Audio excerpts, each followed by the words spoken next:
A huge shout out to the overthinkers. An overthinker. He watches the show.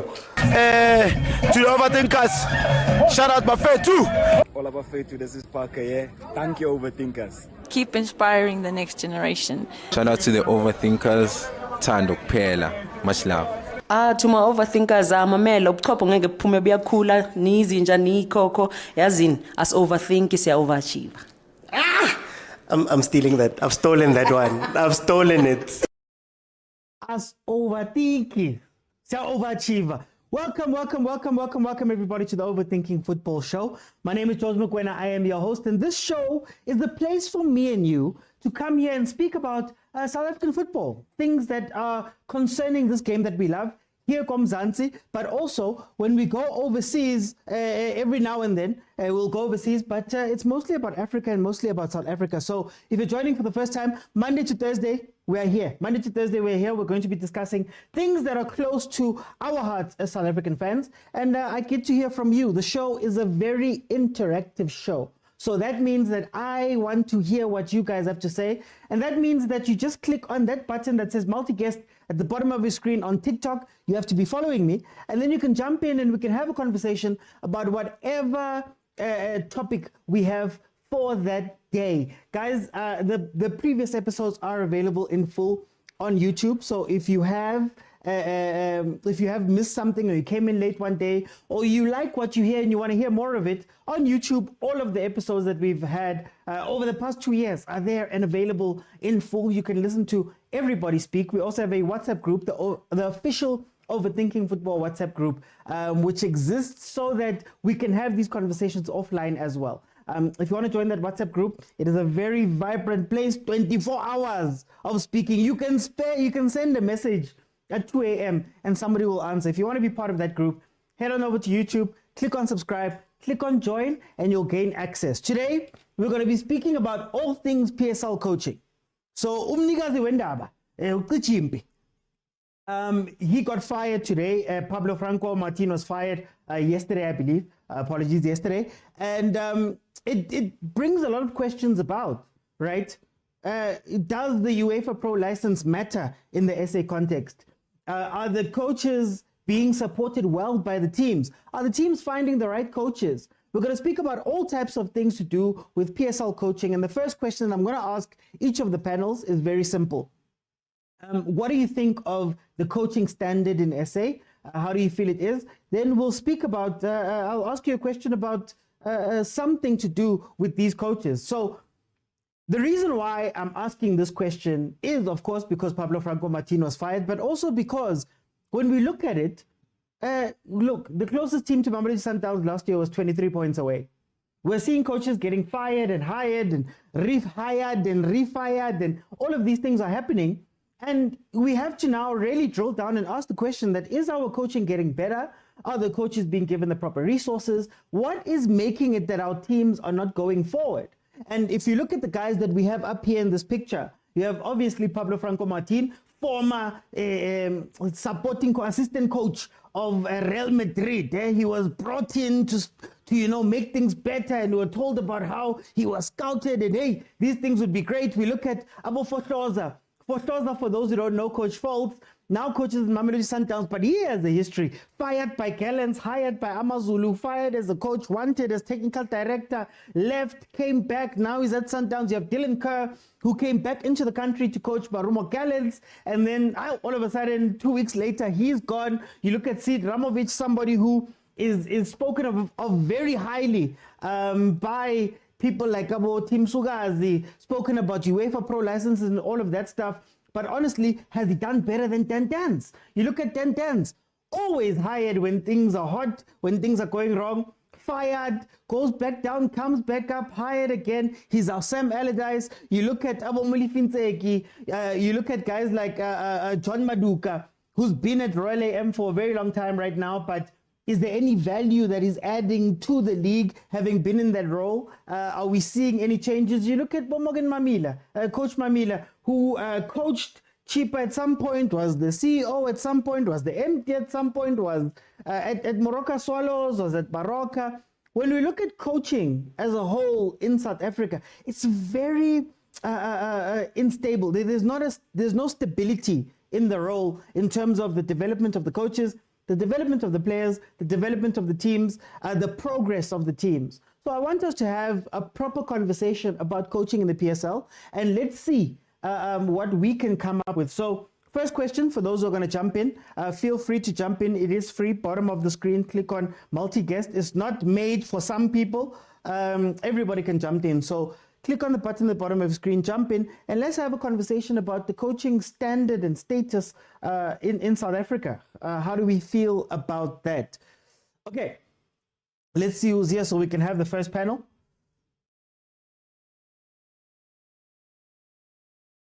Okay, guys, remember there is a timer.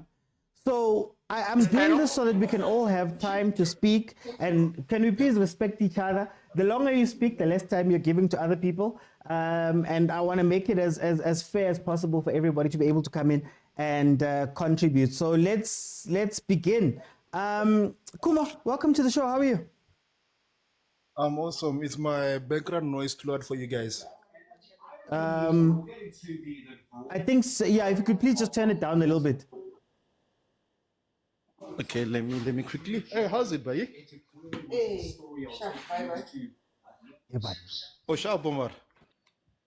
Kirawe, na kirabadi. Hey, it's Ke more ma ka re kutlwa voice ko back man ke rao. Maybe Kumo o bua ka koloi ha pa ke tsebe. Okay, Kumo. What do you think about the state of PSL coaching right now? My guy, why you thought about coaching? It leaves nothing to be desired. But then again, can you really blame the coaches? Because we live in an era where we have a bus driver who's the owner, who's a chairman, who's a player, who's a kid manager, and also a coach, but he also had a coach. Like, my thing is, like, if we really gonna have to judge our coaches, because we know most of them do not have carte blanche. If you really want to judge them, can you please give them complete autonomy on their clubs, autonomy on who they signed? Can they actually implement their structures and whatnot? Then we can really say this coach is a bad coach, because we know Jordaan Milford is a phenomenal coach. Like, when you listen to him, his passion, his commitment, he's a quality coach. But now, because of, like, he hasn't really coached a proper top tier team, he's always going there when people are out of options, so he has to come in. He goes there to try and make sure the Titanic doesn't sink. So not only that, when you look at also the owners, they wanna control every action, micromanage. So the coaches hardly have any spaces to breathe and implement their philosophies and playing styles. Then you go to a team like Sundowns. First of all, you've got quality. So 50% of your job is already been done by the signings and the quality of players. Then you've got your TD. Then you also have SD or please, one. But then again, it also is a structure. So now I'm going to contradict myself. As I've mentioned before, like, the coach should have total autonomy on what he or who signs. But if you in the club like Sundowns, there's an SD. An SD not really has a say, because you as a coach can say, I'm looking for a right back that can do what I want, a combination of Trent, of Motaung and Hakimi. But ideally, I would like to have Trent. Then I'm like, we don't have Trent. Let's rather give you the young boy Khoza instead. So you got someone who's similar, but you didn't get the correct one. But then again, if you give the coaches that autonomy and you buy that player half feet and his own high wages, what's going to happen? Because coaches don't stay long in the PSL team. Does Kuma, does the coach have to prove that they're worthy of those financials? And do you think that of the finances? And do you think that clubs do enough when looking for a coach? Can't remember, we can't really put solutions that we see going to Europe, okay, for obvious reasons.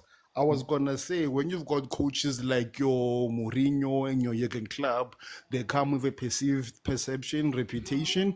Those guys, like, you are actually happy to have us coaching your team. But then again, if you try and do some things and say, Hashem, you don't have to prove, Papa. You can win a couple too, but that doesn't mean you're gonna get hired. Case in point, the whole level of Vinny McCarthy, like some people like him, some people don't, even though he's coming from the European Manchester United, he still won't make it short in some other teams. Okay. Okay, we've got about 1:30. Can I ask then, how much of this falls onto the coaches themselves? That, how much research are you doing before you land at a club? So, I mean, a lot of the PSL clubs, we know exactly what type of financial places they are, how they spend, what they do. How much of this falls to the coaches to do their own research before signing? Or is it all about the stomach? It's always been about the stomach. It's always been about the stomach. I mean, like, I'm very motive. I'm very proud. So I'm a coach. I'm unemployed. Cheap and Pengezi says, my bra, come and coach my team. I know chances are I won't be staying there for more than 6 months. If I do, it's because if I get them to where they want, they're gonna go for someone who's much more celebrated, or if I don't, I'm gonna get the chop. So, when you go to a dead club, you know what you're getting into, but you have to think. If I say no, what will my kids eat? You know what I mean? So stomach plays a huge role, and unfortunately, our coaches, firstly being black, not having those European club rankings to go elsewhere, it hinders us. Only a few people can go and coach all over Africa or even Middle East in SA. Okay. Let me go to Julius. Julius, long time, man. Welcome. Evan. What do you think about the standard of coaching in South Africa? And do you think that the clubs are failing the coaches? Yeah, the clubs are failing the coaches. The so-called the chairman, okay. I think they have banal power. For me, they have too much power. They can do. And the other thing, the coaches, they just like us, If you are out of a job, then they are hiring. You just go. But the chairmen, I wish there was something they could be done, because you can look at a situation at Sekhukhune. I mean, Sekhukhune, they took Sema from Polokwane City. He was doing well in Polokwane City. He was doing everything well there. They took him there, Bamudisha was Sekhukhune. Then from there, all of a sudden, assistant, second, senior coach, all of a sudden, he's fired. He's not there. All of a sudden, they post on the Facebook, happy birthday to our coach. But Redzevora is not there. All of a sudden, now he's back. We know. But on the so entire coach comes South Africa. I'm not sure about the other countries, but I mean, Dens, he's a better coach than that guy. That guy, for me, I was never moved in the first place. It's just that it took them a while to. But wasn't a fear factor for Amazulu. Some coaches, you need that fear when he's in the dugout or what's a root crawl, while he shivers before. But some coaches that are hired, coach Amazulu, is an ordinary coach. Not only about your and a brother, thinking bolo or connect. You can even do better job than here. So I think the coach, I mean, imagine Dens at a club like Pirates. Pirates, I remember, once took a gamble Karabador. Yeah. When he was appointed, I mean, many of us are there. And who, Dagama, who, what. But he came, he did well. So then, what causes? I want to go back to point how CM. What causes that? ki yo motho o teng seema wa montsha o tlisa motho wa ko Europe and then wa jiga ke mo you're back at back at Siema. You look at 10-10s, Komarumo Kalans, you brought Dylan Kerr, went back to 10-10s. You look at Penny. Penny was doing well at Amazulu. Now you've gone and fetched Falsey, you've gone and brought in Pablo Franco Martin, the rumors that they're going back. What's causing that thing? Nga sereke ke white or black or white or brown, because they even do these coaches this guy for khoza. I mean, they are just being pushed from one club to another. I don't know. Now I feel like I get say or maybe the chairmen ke feel ba bona Ali if I say o sa dire selo. You know, if there's nothing happening, it's like they are not there. You know, a coach for me, a coach like Siema, a very good coach. Why intimidate? But is he respected in the game? He's not. There's a point you made, Kaka John Maduka. Is he giving something different there, Royal AM? If you are being truly honest, I won, you know, but he's there. If he I cannot fetch a season Royal AM, golden arrows. You know, we saw even coach Kanu Coach Vilakazi. Coach Vilakazi, I think that Sitko Amazulu Ukrechi is going to take that post. And then we know he went to cheaper and stuff. I feel like the chairman Tarna, when they are not doing it, they want to be visible. Chairman did this, and the chairman acted. Unlike in other countries, the chairman woman city, but sometimes low level nature was not or an interest, but what he really, but well capable to do the job. You know? Okay. So I feel like the chairman international power in to be honest. For time's sake, let me go to Elendro. Elendro Ntangabona, how are you? Hey man, it's been a long time, eh? Yeah, it's been a long time. How can you guys hide, man?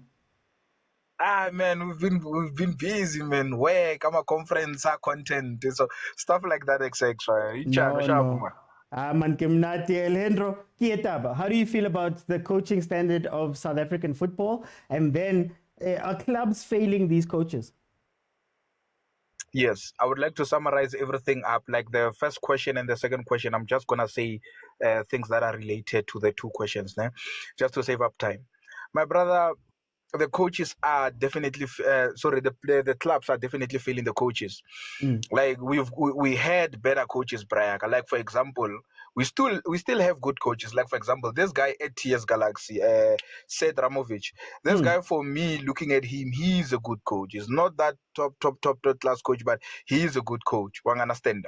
And then you look at a coach like him that have coached other teams. They were not supported by the clubs financially. One understand. Like they don't have the backing of the clubs. Like you look at, if I can give you an example with EPL, you know, I usually like to give example about the EPL.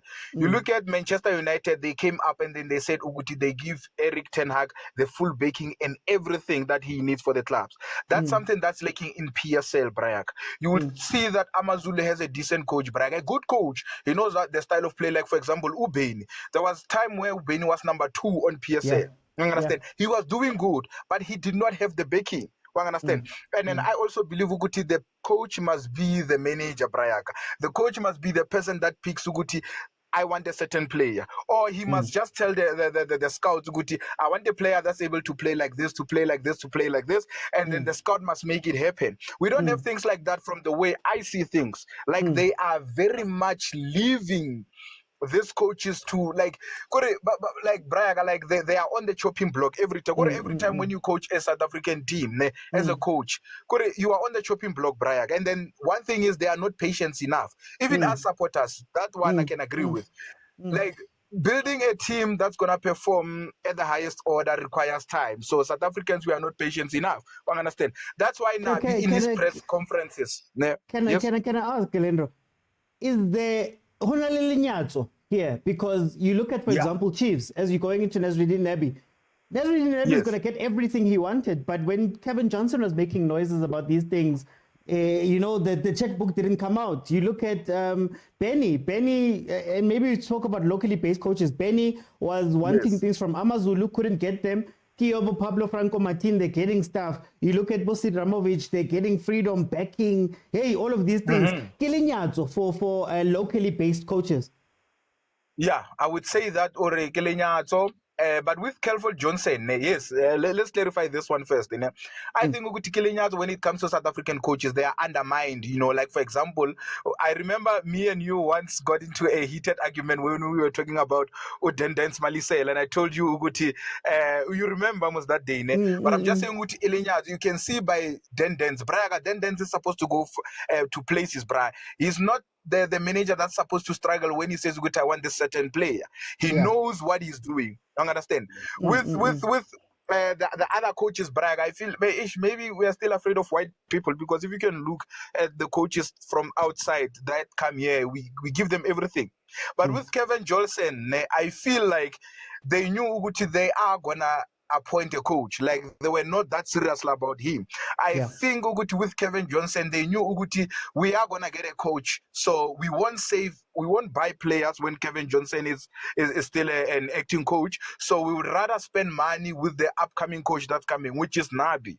You understand? So I just feel Uguti, number one, South African coaches are undermined. They don't take them seriously. Just like at perfect example, just to wrap things up, I don't want to take too much of your time.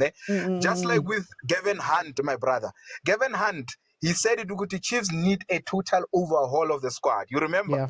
No one took him seriously. No one took him seriously. He said it. He said, Uguti, Chiefs need to start everything from down upwards. No one said anything. And then after he left, it was Afazwani and then Kevin Johnson and then now Nabi. So now it's where they see Uguti, they need a total overhaul of the squad. Why couldn't they see it? Now let's cut when Gavin Hunt said Uguti, the Chiefs need a total rehaul. So they are undermining South African coaches, Bragg. Let me go to PSLK. PSLK, welcome. How are you?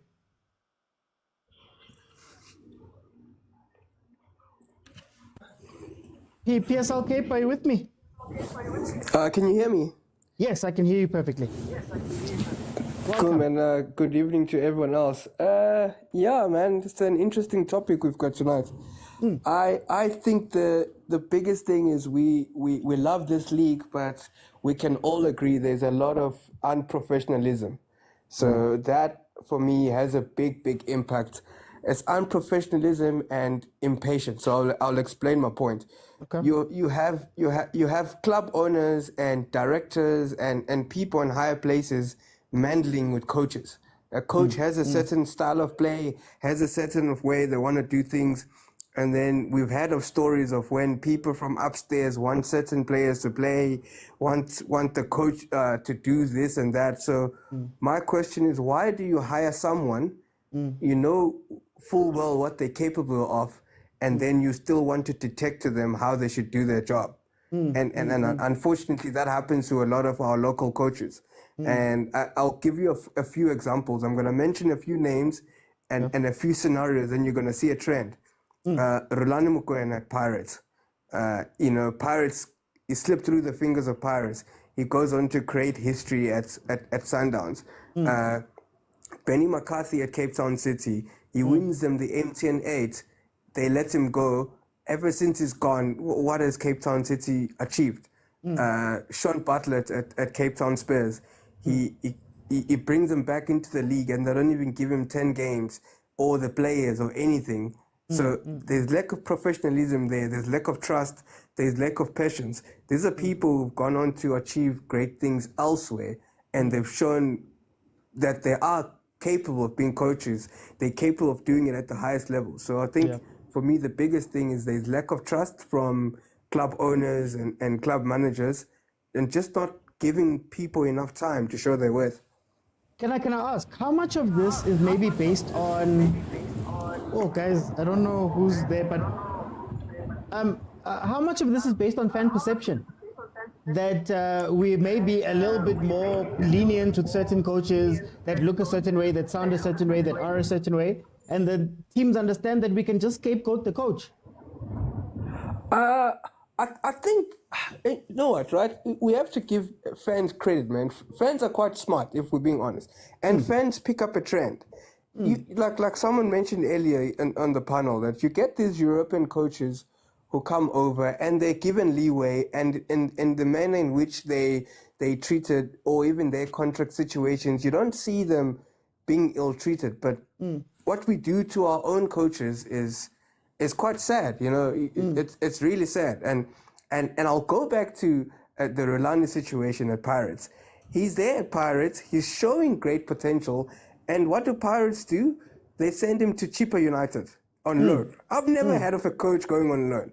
Can you imagine a situation where Sid Ramovic is taken on loan to Polokwane FC, or Middendorp is loaned from Kaizer Chiefs to Supersport? I mean, that is unheard of. What goes through a coach's mind when you're sent on loan? You know, that's so we don't respect our coaches well enough.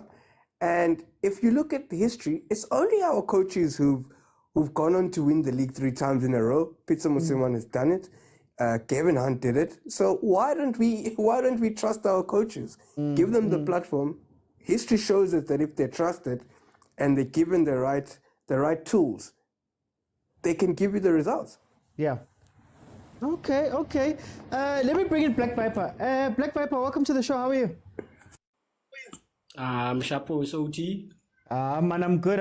Black Viper, where do you stand? Coaching standard in South Africa, where do you put it? How do you feel about it? And then, are the teams failing these coaches? Kaya ya di coach, yes, raba faila. The coaches take us spending, let's say, 4 to 5 seasons. Keba loreng first season in your high, if after the club something to brag about.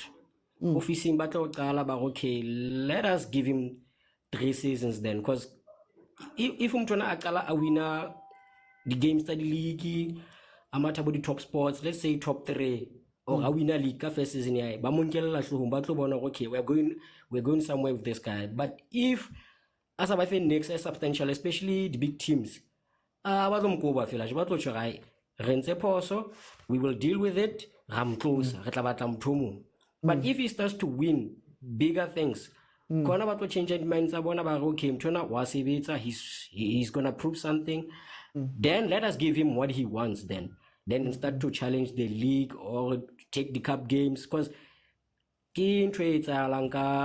Rivero was not taken seriously. Hanafita Mzansi, people even called him names. So even Kadi fans like Radinyas and coaches in that. Yeah. And then the clubs, yes, they're letting them down. No one likes you. That's the hard part. Like no one likes you. Like how cut off fella teaming, you just know fella. Like first game, me fell off the league. You saw what happened. All of the games first season, Obone fella, there's too much hate. Yeah. Yeah. Oh, okay, Black Viper, go then. I'm going to ask you the same question I asked PSL Cape. Ronaldo fans, are we also to blame? Because I'll give you an example. Mulifinsek is coaching Kaizer Chiefs. It's not going well. Fans are angry. Every time Rekwatela coach. So they were throwing things at the coach. Meanwhile, you have management, for example, who's standing in front of the police. They must calm down. We don't get angry at the teams. How much does that play into this? Because then it's easy for a team to just say, you didn't perform, we're getting rid of you, and nobody asks questions of the club. Do fans come into this? Yeah, defense like impatient.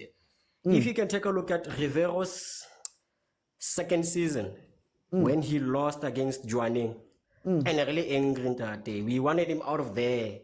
Nere poster anywhere in social media, take a step, Zamai. Because we are slambala, Zamai. We are the big team, so yes, Lorena defense, we are to blame for this.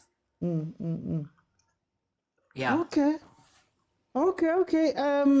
Since we've got a bit of time, Kumo, very quickly, what would you change with the coaching stuff? What is one thing you'd focus on changing? With the coaching stuff? In general, for coaching in general, what did you change? One important thing. Can they at least make their own decisions on who they sign and who they want to let go and how they play? That's the only thing that we want from the coaches. At least they can die on their sword with, they fail completely with their tactics. That's all I want to see from the coaches going forward. Let me go to Julia. Same thing. Aukachincha, one thing. What would you change in terms of coaching in South Africa?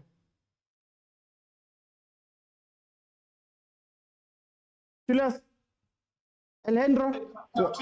Oh, there we go. Julius, one thing you change when it comes to PSL coaching, very quickly.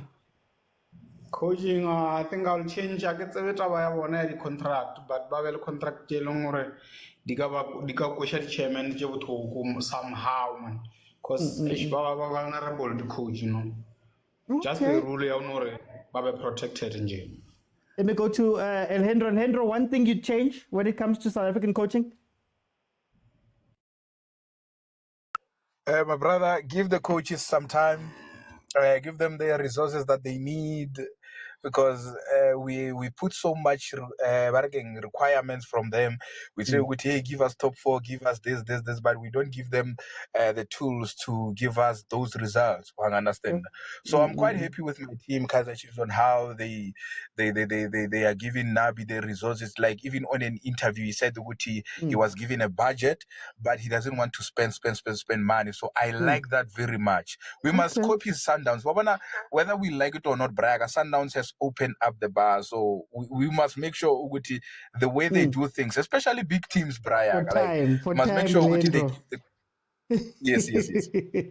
Sorry. Let me go to PSLK. PSLK, one thing you would change when it comes to coaching. I got feel late. It's been a long time. You've got 3 seconds. You've got 3 seconds. Oh, okay, sharp. So yeah, it's fine. Give the coaches time and then give them the players that they need to sign, and then that's about it. Make the coach the manager, because you cannot sign players for the coach. Sharp. PSLK, one thing you change when it comes to PSL coaching? I just want to see clubs employing or hiring coaches based on their club culture and the players that they have. You cannot have an attacking team go for a pragmatic coach and have someone who's going to defend or park the bus. So just hire coaches based on the players you have and the philosophy of your club, what you want to achieve. That's what I'll change. Okay. Last thing, Black Viper. Uchincha one thing, very quickly. I'll change an XOT. You change nothing. Yeah. What's that one? Just short. Coach Esebetsang in a relaxing space. It's a focal. Coach coaching under 2 months immense pressure. He becomes the legend in the world of football. So you change absolutely nothing. Okay. Guys, that's the first panel done. Please tap the screen. Remember, guys, there is a timer, so let's try B. Please mute. Wusi, can you please mute there? Let's all respect each other so we can give each other enough time to speak when we come in. Let me see who's here. Let in Telephone. Welcome to the show. How are you? Mama, how are you? Okay, man. Wait, I get about Baba Nsiman. I want a space. Like Telephone, here's the situation. Coaching. How do you feel about coaching in South Africa? That's the first question. And then number 2, technology and resources. How important are these things? We had Coach Kanu here a couple of months ago, and he taught us, he showed us something when he said that, for example, Golden Arrows, at the time he was asking for an analytical analysis software, and they didn't even have that. How much does that go into our coaching standard and where it is right now? Your question is that saying, why is PSL coaching so bad? I think we need to just go a step back to why are we saying that our coaching is bad? What makes it bad? Let me ask you that question. You're asking me? Yeah. What makes it bad? I think there's a development problem over and above everything else. And I think the coaches themselves don't take themselves seriously enough, if I can put it like that. That would be my point. You know when we say our coaches our coaches don't take themselves seriously.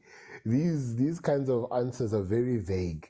And Lorona as Diweng, we are never specific about the answers we give. Ekare rutile Black Viper abua, OT abua, Rokeano, this is right.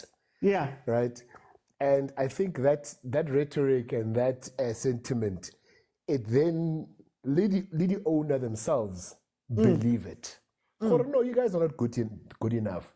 Hence, Baba Safi, the requisite resources and the time to do what they need to do. But at the same time, Lorona, we forget that Nikishabide interview recently. Yeah. And this is a business, end of the day. And football is a results business. Yeah. If you do not deliver, Skatsok was very short because everybody is impatient. If it's not the board or the people that are the chairman at the club, Lerona is the way we are very impatient. But so I think just to counter, the point that I'm making is more about if you accept the contract every day, Marumo Callens is in trouble, they call Talifang arrives. And they don't give him anything, then Talifang does well and they fire him. If we're in contract negotiations and your contract, Shem, whatever they put in those contracts never favors the coaches, but you carry on doing it, they will hold you to that. If you don't go out and maybe, you know what, yes, in PSL, let me go to Tanzania for a little bit. You know, like, for example, Fadlu Davids is doing amazing in Tanzania, for example. That's what I mean about taking themselves seriously, because Lewena, after a while, if you're Sam Allardyce, you'll be Sam Allardyce forever. Yeah, this is also true. But how can I about to like Borulane? I think I get to Nabua before Atoala is that everything has gone up a level. Right, everybody needs to chase Sundowns, and Sundowns is structured in a certain way.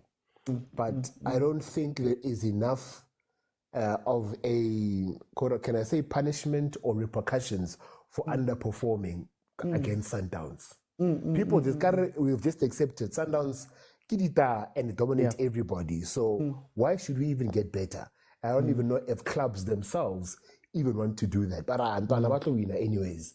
As long as we've got our requisite sponsors, Ronaldo Wengu are sharp, right? And also Lenyato that you spoke about earlier on. Lenyato is a serious thing. We take kebona kanna ntwana tsaka tse di coachang. Ke ba coacher homonate training session ho sharp. Then we had Bournemouth FC come here and host a clinic. These Bournemouth guys are doing the exact same draws that I'm doing.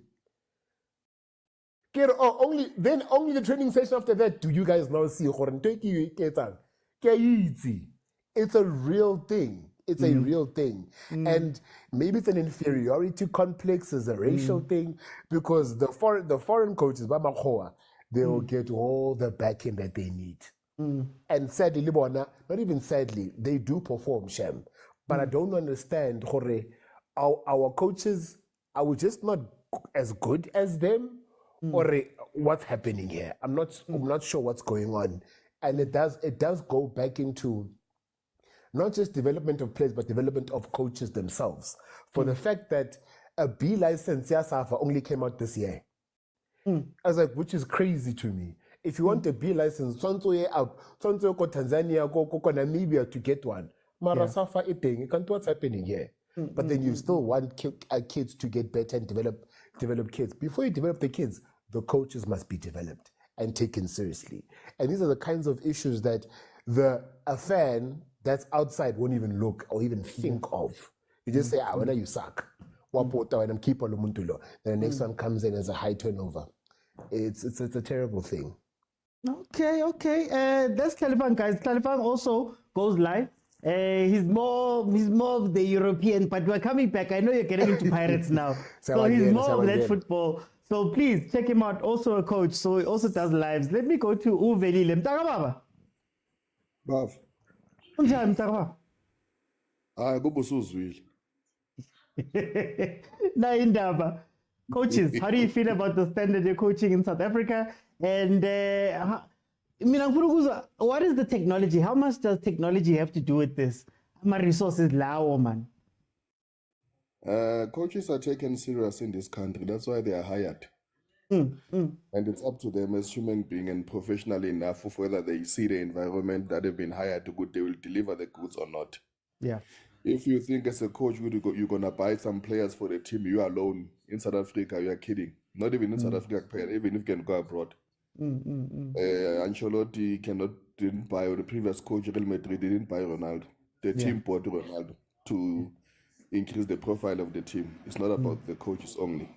Coaches are employed in order to implement their philosophy and make the team perform on the players that have been given to them. They can add there and there 1 or 2 or 3, but 80% of the players, they are not bought by the coach who just arrived at that particular team. Yeah. And also, if we want to say coaches, are they serious or not, or are taking their job serious or not? Okay, simple example. Take Gavin moving from 7 Stars to Black Leopards when they first promoted, moving from Cape to Thohoyandou, where they train even a ground in El Chan, but did wonders with that team without any resources. And sometimes it shows you about the person who's prepared to go far, doing his own research and making sure good he produces the goods in a special field that has been hired to do. Anga's forgetting his name.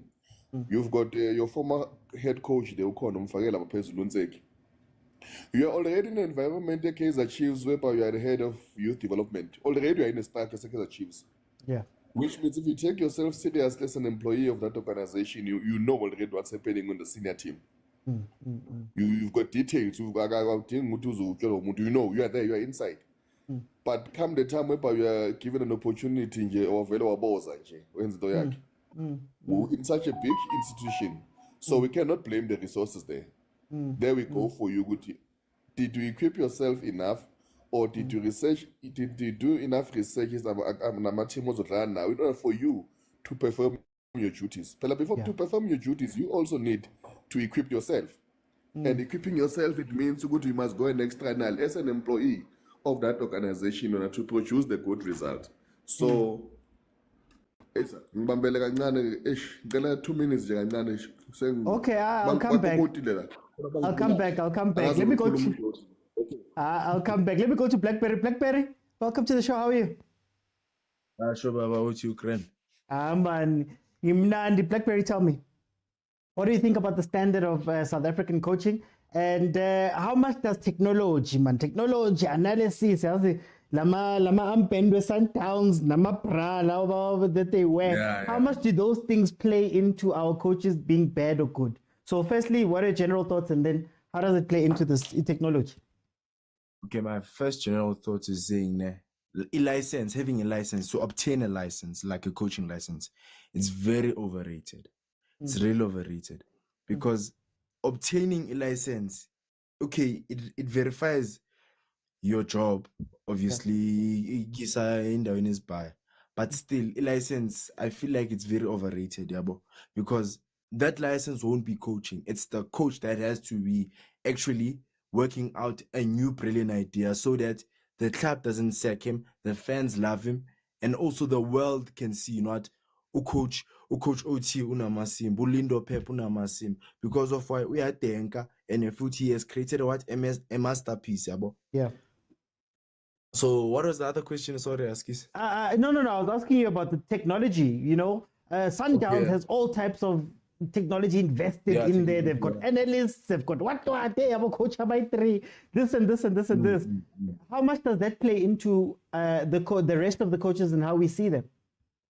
That's the sad part, because like most of our team, I won't make an example of ama team ase Betway manje. So in the example nama team ase NFD. Most of them don't have funding, don't have proper funding. Abanye badlala in ama pitches apetayo. So like, in order to analyze as a fan or as a scout, you need to go a stadium, and most of abantu abana imali go ibheka. Understand? Low game, because let's say dlala Durban City against the Roma United, bese dlala Pirates ne Chiefs. When uzokhethana wena sikhulume iqiniso. Because Zoketi Pirates Chiefs, because it's the most entertaining one, But if, let's say, udlalile Roma, let's say kudlala non, you don't know what's going to happen. So I feel like it's lack of investing corner in the league and also in the in the team itself. You understand? So yeah, that's one of the things, because I feel like like South African coaches are the best. Jealous Towns, I see good South African coaches. That's the sad part. They're getting sacked left, right, and center, including Pablo Franco. Because if you watch Ebola as a analyst, as a not as a spectator, you can see Guti Pablo Franco was implementing a defensive structure of Amazul. Because Spanish tactic by busy Katianato. Yabo, yase Italy. Yabo, I learned it from Mulindo Pep. Yabo, Ngaibega and I'm good. Okay, that thing, it's actually working because he's developing his own tactic. He's getting that all funding. You understand? Yeah, and that's how, as fans, we need to see Ebola. Which okay, lo muntu udlala so, coach udlala so, and if which we need to commend lentole, if you understand. Okay. For time's sake, let me see. Velile. So we. Hey, or something there. Okay, for time's sake, I'm gonna ask you. I wanna ask you a question. Could it be that maybe our coaches are complacent? Utentens knows he's gonna leave a job. 2 weeks later, he's gonna pop up somewhere. Bazombiza. Abutilenke know that at some point, Bazong, why do I need to perform if I know that the phone call is gonna come either way? Is that maybe some of what's happening? I can say yes, some of them are complacent, but if if I might be concerned, because if you look at Nomsebenzi awutholayo naye, umsebenzi whereby isikhathini you are a second option. Yeah. Yokuthi at least ubani ukhona, and then you'll come and patch it, because which means like the manjalo nabo labantu abaqashayo abakuthembi, because they hire baqasha with an expectation yokuthi uzohamba. Uyabona? Because naye ngokwakhe, yes, people they can say Udent is a good coach, but is a good coach based on what? On the style of play that is playing, or on the result? Because the style of play that is playing hasn't yielded the result, and of which the results are the primary functions of the team's performance. It's just based just on that. So if he's good, we are going to judge him based on that. So like most of this, especially Abafake Pezo, who get sometimes nabo, they need to take themselves seriously and take coaching as a career. Some of the guys that they've talked about education. Yes, education, but it depends on education. Are you going to define it with a person who's certificated or is educated? Because there's a difference there. I can be educated without a certificate. Because it doesn't mean with bang certificate I'm not reading that information that you're reading. I can read it. But the problem is that there's no one who's saying, I have read it, then I'm going to recognize you, you have studied it, you know it. But I can know it. So it's up to them now. But as coaches, I do believe you need to constantly innovate, educate yourself, come up with new ideas now. Because if coaching is your career, then you need to invest on it. You cannot just depend on coaches. And sometimes if you have really invested in the career of coaching, you don't need even to send CVs to an agent. Your CV will be your work. Okay. No agents need to forward CV to any club for you. CV yakho nje umsebenzi wakho nje kuphela. Thatha umsebenzi wakho serious uzoyibona into ozozenzakalela. And we cannot blame our teams. Teams are businesses. Business directors or chairman, they run their business the way they feel like it. And sometimes that one it depends on someone else. So yeah, you cannot control that one. Let me go to Vusi. Vusi, welcome to the show. How are you?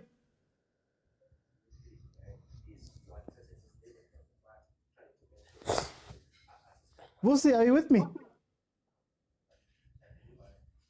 Okay, we'll come back to Vusi. Spo, welcome to the show. How are you doing? Sure, I'm feeling right. Mansimnandi. Spo, Naindaba, what do you think about standards coaching in South Africa, number one, and then number two? Does technology make that much of a difference that laptop i5 when I'm able to laptop a1? Do those things make a difference when you look at coaching standard in SA? It does make it different because technology, you can't deny it. Like everything is about technology. But I think the reality is a good coach is a good coach, man. You look at Nabi now. Nabi, without, even if Sereno was not there, Nabi was going to make it different with Kaizer Chiefs because I can see he's a good coach. Yeah. You look at Steve Compella. Steve Compella, all the small teams he went to, he always make it different. From Free State Stars, Maritzburg United, Golden Arrows. With small teams, Steve Compella, you can see he is a good team. He's a good coach. Yes, Sundowns, maybe good Chiefs. Or good Chiefs, but small teams without any budget, you always sustain them on top 8 and around number 10 because that's normally where they belong. But yeah, I'll just make you example Jose Mourinho. When you go to Inter Milan, he went to Inter Milan or winning UEFA, winning league without good players. So this thing, my coach is making a excuse. Maybe we are starting about player right now. If you are a good coach, you find a way. Someone just mentioned la umchita wa Mazulu ukuthi ufike kuMazulu adlala defensive football because he realized maybe ukuthi the way amaZulu angenama resources ngakhona, he need to come to the strategy of playing a defensive football. And then back to ebesikhuluma ngayo yokusaynela ama-riding yokusaynela ama-coach ama-player. I think big teams, most of them from your PSG, your Madrid, even your Sundowns, they've got scouts who sign players because I don't think you can invest your money, then you allow a coach to sign a player while coaches, they can only stay for a month or for a week, then they leave. Look at Chelsea now. The reason Chelsea, they have a problem. Every coach who comes to Chelsea always come and change players, always come buy his own players. Most of the coaches, they come. Remember Chelsea, Nabo Ibrahim, Nabo Otomori, Nabo Lofadase Morocco. Good players. Yeah. And then the coach that came in, keep on my players. And then from Lapia Kali, Chelsea, Moshe foot. So I believe Miniguti. Okay, for small team, yes. Maybe you can't have a mask out, hang a hamba, ayuk for the player. But for big teams like Sundowns, they've been always having proper scouts who managed to brought Abo Torel, there's a guy from Holland who was a defender. This guy was a good defender. They managed to bring quality. Yeah, shoot. They managed to bring quality players. They managed to bring Abo Castro. Now they've brought to Rivera. Rivera is a top player. It's proved because of their resources, they can go outside Sundowns, get proper talent, and bring it in the country. But with small team, Abo Pulukwane, Abo Maritzburg United, you need a good coach. Last time we were talking about a guy who's coaching Pulukwane City. The guy is good. He's trying we only know one player there or two players, but he's doing good. Maritzburg United, Fatlu Davis managed to give us we used to watch. I believe all of us about our time we used to watch Maritzburg United. Friday night.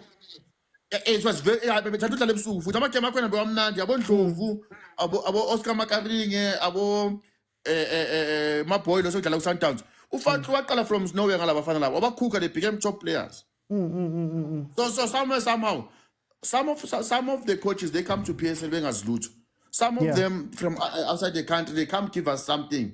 Even within the country, yes, Denmark is good with it's the same thing we do Uber for pound to pound. They can give us something, but they need to elevate and win trophies or go to big teams and then we see which Inabangas niggas are on.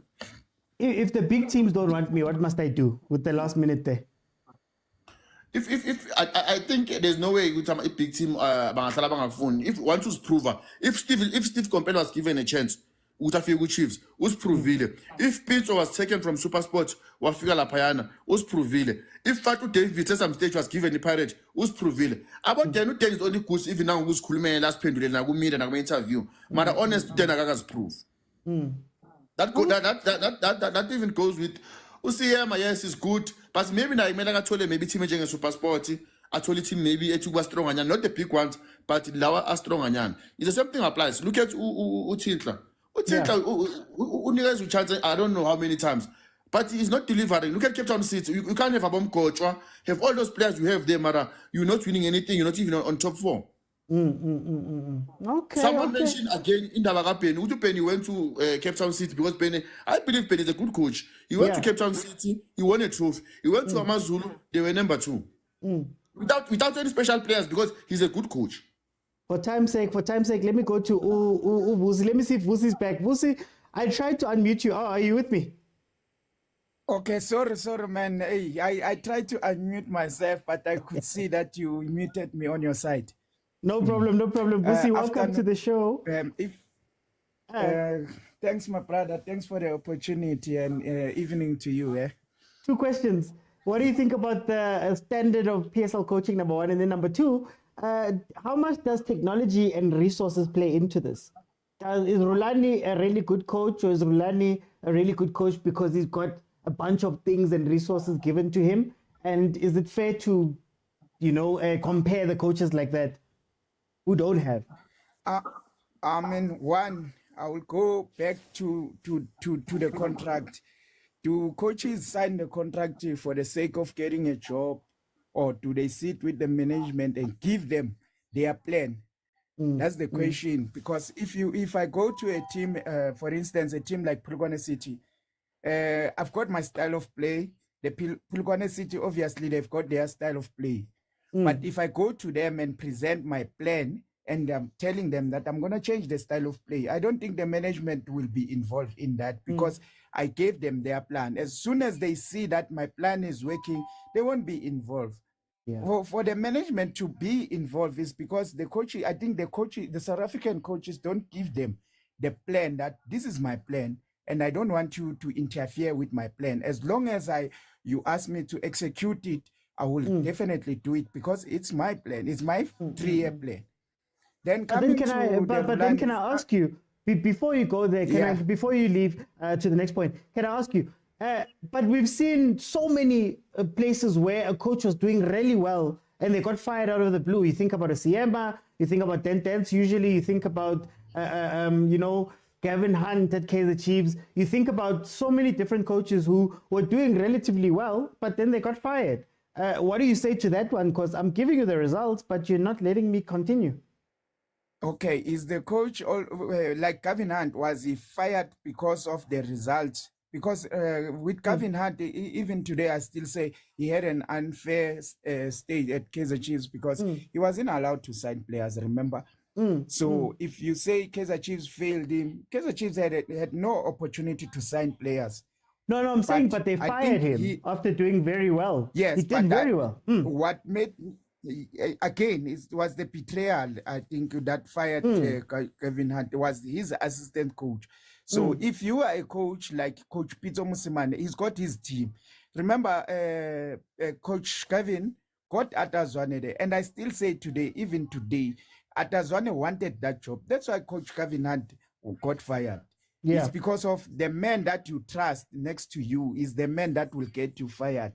Get your team. You will never go wrong. Pitso Mosimane today is traveling with his own team. When he gets fired, everyone goes with him. So when you get fired and your assistant coach that you trust stays behind, what does that say to you? Okay. It's a matter of... No. For time's sake, the technology question, I think you're moving on to that one. Sorry. For time's sake. Yeah.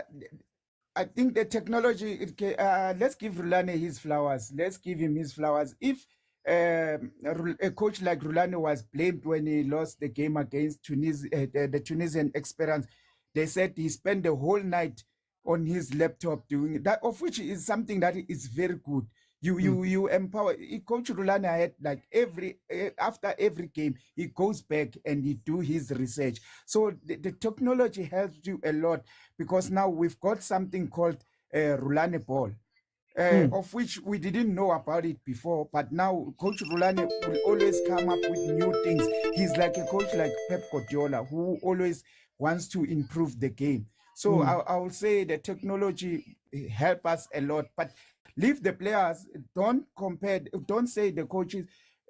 Don't judge the coaches based on the technology from the players or for those things they put there. I forgot what they called, because someone will say, but this player covered this much. This one covered that much. It's not the same. But don't judge them based on that. Judge the coach based on his style of play and his results. I'm a Chiefs fan, by the way, but I always followed Coach Rulani's board.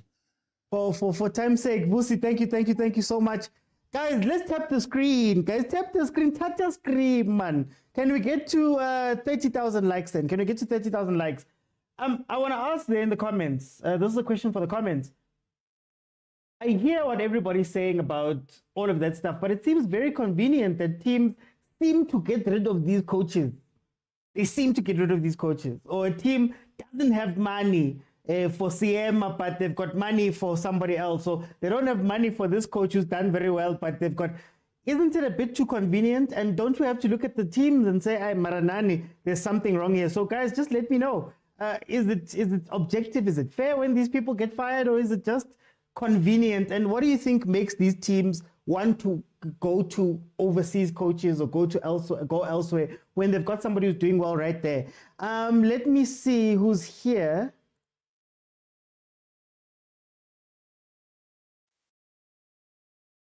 Just want to see. And part of that question, while I get everybody in, we're all saying it's business. Yeah, it's business, it's business, it's business. But is it good business to take somebody who's doing well for your team currently, get rid of them, and then take a huge risk bringing in somebody who may not even know the league? So what are the teams actually run like businesses, or what do we expect? Agent, welcome to the show. How are you, my brother? I'm good, man. How are you? No, I'm good. Agent, two questions. What are your thoughts about the standard of South African coaches coaching? And then number two, are the coaches not doing enough for themselves, going out and getting? Why don't they go out to other leagues or go get better certifications? Are they also hurting themselves? And do we see those things on the pitch as much as we speak about these licenses? Yeah, no, I think the standard of South African coaching is good. And I think that's the problem, that it is good. We have very good managers, but we have very few elite managers. I think that's the main problem. And I'm saying it's good. Obviously, there will be those who are bad, but if you look at most of the coaches, there's a reason why they keep recycling them, because they know what they're capable of, And when you're in relegation, you know who to call. You call Care, you call Middendorp. If you want to go to the top 8, you'd call Dendance, or you'll call, I think the problem is the management. The management doesn't know how to make the transition from being a middle of the table team to being a top 8 team. It's just not a matter of changing the coach, it's a matter of changing personnel also. With the same squad, you can't tell a coach, now I need top 8. I think I remember Coach Kano saying the similar thing, that you guys have to give me enough material. You can't tell me you want so and so points with so and material. Against so and so teams I'm gonna struggle, but against so teams I can win it. In that 5 cycle. So I think the problem is management, and I think Coach Mangoba said a similar thing where he said Stellis has to be careful, because what killed Golden Arrows after I left was we started to win things and they started to have over expectation, where now getting in the top 8 was enough. If you get a tournament, you're lucky.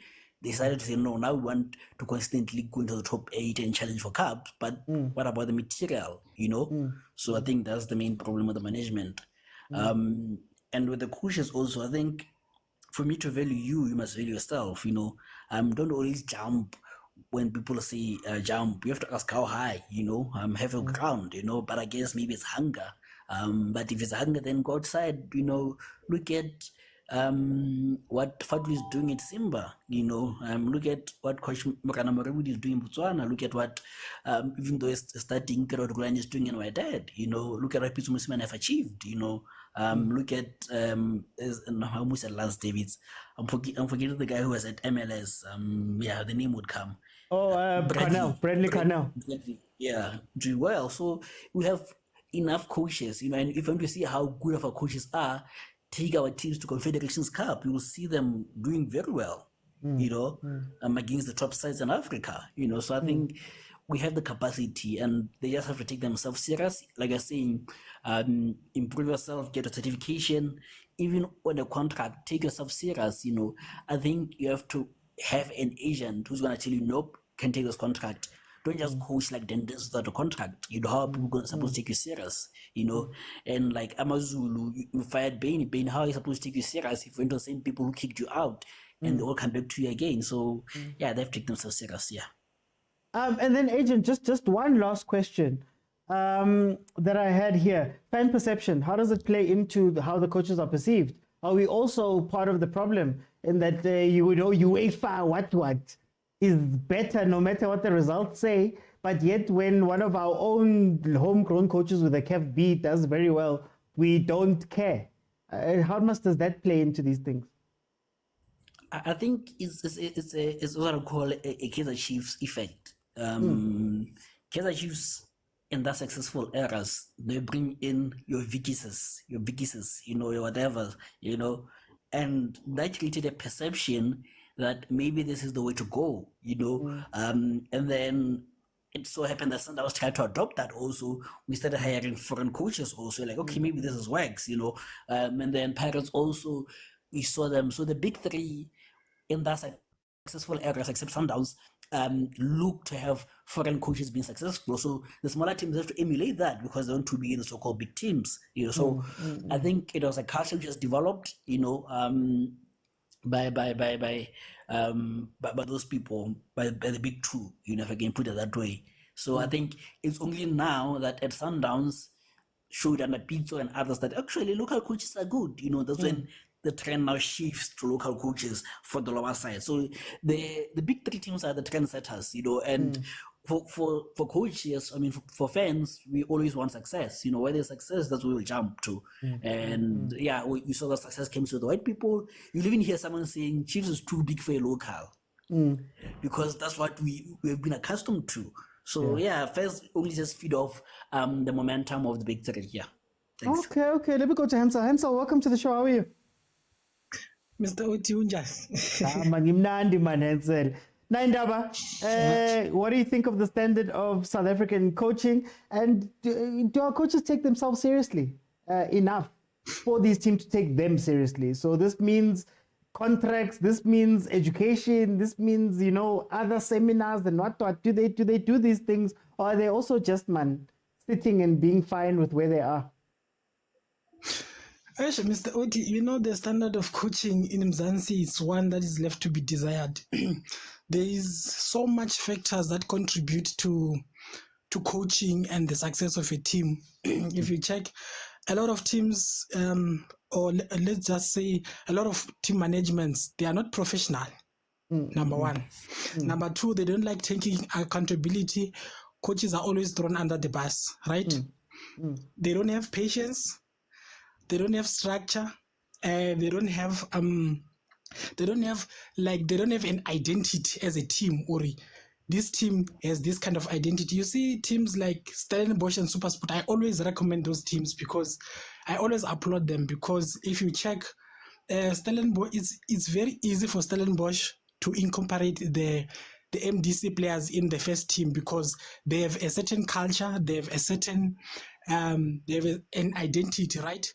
And you can also check with Supersport, a lot of players that are bought from Supersport by other teams, they usually come to be first team players, right? It shows that they have a certain structure and they have a certain identity and they know how to bring up players, right? Yeah. And introduce them to the system. So sometimes it also comes to players also. A coach might be good, but players might not apply what the coach is saying. So it's useless at the end of the day, right? And then there's also an issue of resources. Are the team giving you enough resources for you as a coach to do your job to the fullest, or are there hindrances, or are there problems or whatsoever, right? And then there's also the issue of coaches taking them serious. I think most of them, they're just looking for the next job. They sometimes they become so relaxed that they are willing to take anything for anything. The likes of Obo Dendens and WCM, sometimes you need to put your foot down as a coach and say, no, I'm not going to take this. You can't fire me where else I was performing, and then you get another coach, and then when that coach is not performing, or if that coach leaves you high and dry, you must come back to me now again. Like sometimes you need to have integrity. You must just say, no, I cannot do this. It's better you get someone else who will be able to to give you what you want, because this is not what I want. At the end of the day, it creates a toxic environment, a toxic working environment. You're always thinking, I might get fired at any time. There's no assurance. You understand? So coaches also need to take themselves very serious. And no, I wanted to ask you. You made the point about Steve Barker, for example. Yeah. Aren't we still being unfair there too? Because Coach Steve Barker has been at Stellenbosch for a very long time. I think he's got over 200 and something matches, but only really one culling knockout last year. That was, I think, his first trophy in the PSL. He's had all this time. He's been allowed to bring in his whole team and all of that stuff. Meanwhile, he's got the same number of trophies as Dan Dance, for example, but why do we look at them differently? Is identity that important and over results? You see, with the issue of Steve Barker, I think the team and him also I think they have the same vision. They know where they want to be at what time. You understand? So that's where the issue of patience that I mentioned before comes in. You must have realistic expectations, because you can't just say, I'm Marumo Gallants, I'm coming to the league this season. There's Sundowns, there's Pirates, there's Amazul, there's Stellenbosch, and you say, I want to be in the top 5, right? You must have realistic expectations. You must know where you want to be and at what time. You cannot just say, because we were giving you, because you've been in the team for so long, this season you must take the league. There are teams that have been performing non-stop. They've been performing season after season.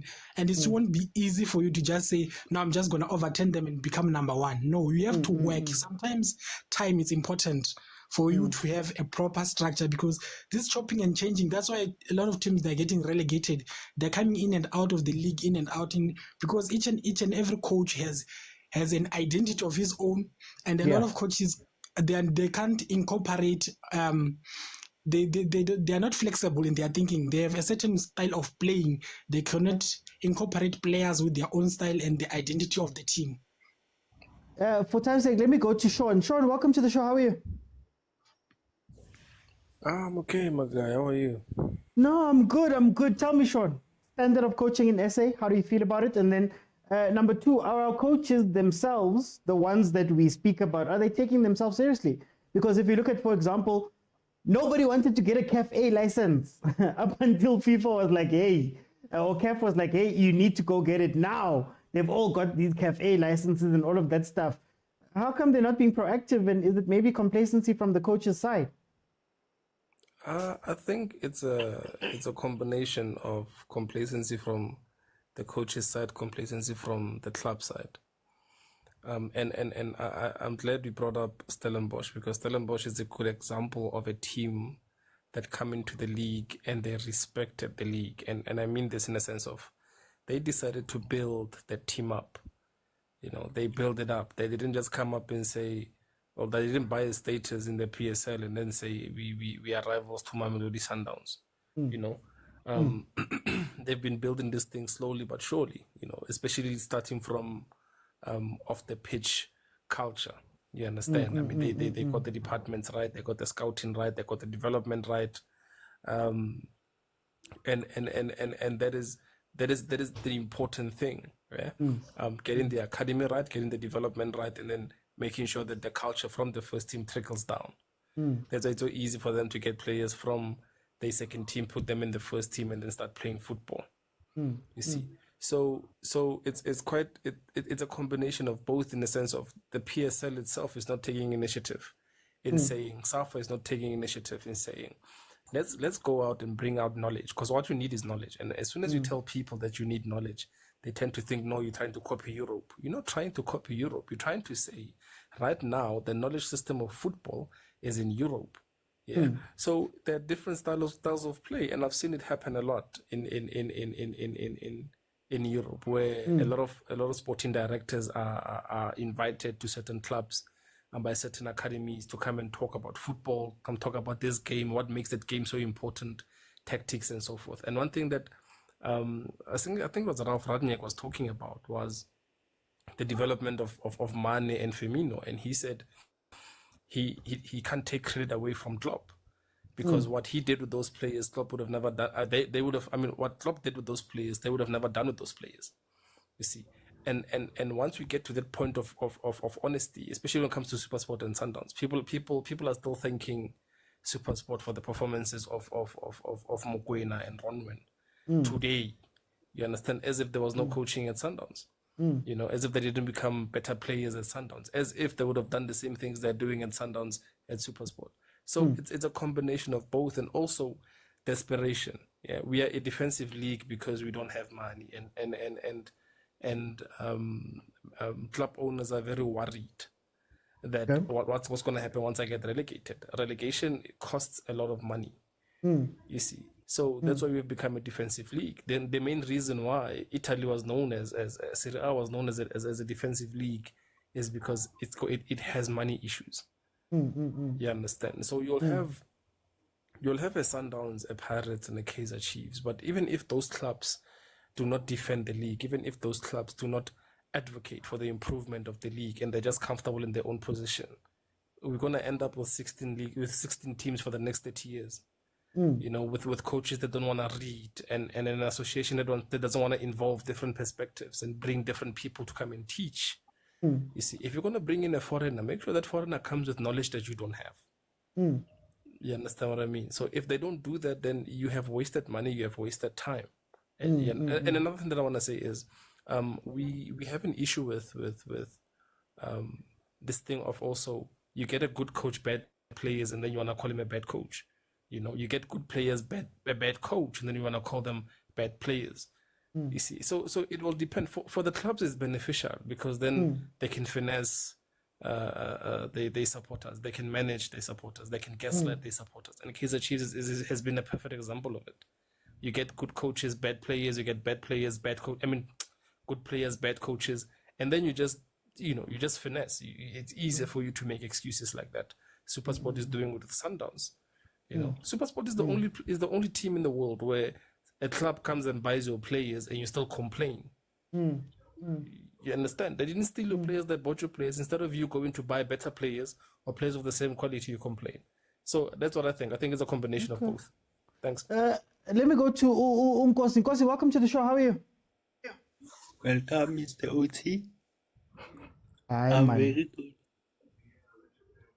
Nkosi, what do you think about the standard of South African coaches? And then do you think that they themselves take themselves seriously as coaches?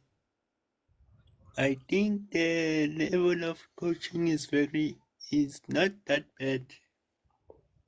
But I think they need to focus on their confidence as a coach, because also the consistency, to keep the consistency, because, for example, Arteta for Arsenal, he stayed for how many years? And he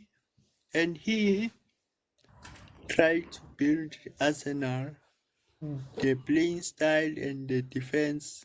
Now it's very tight. I think the coaches of South Africa needs knowledge from that.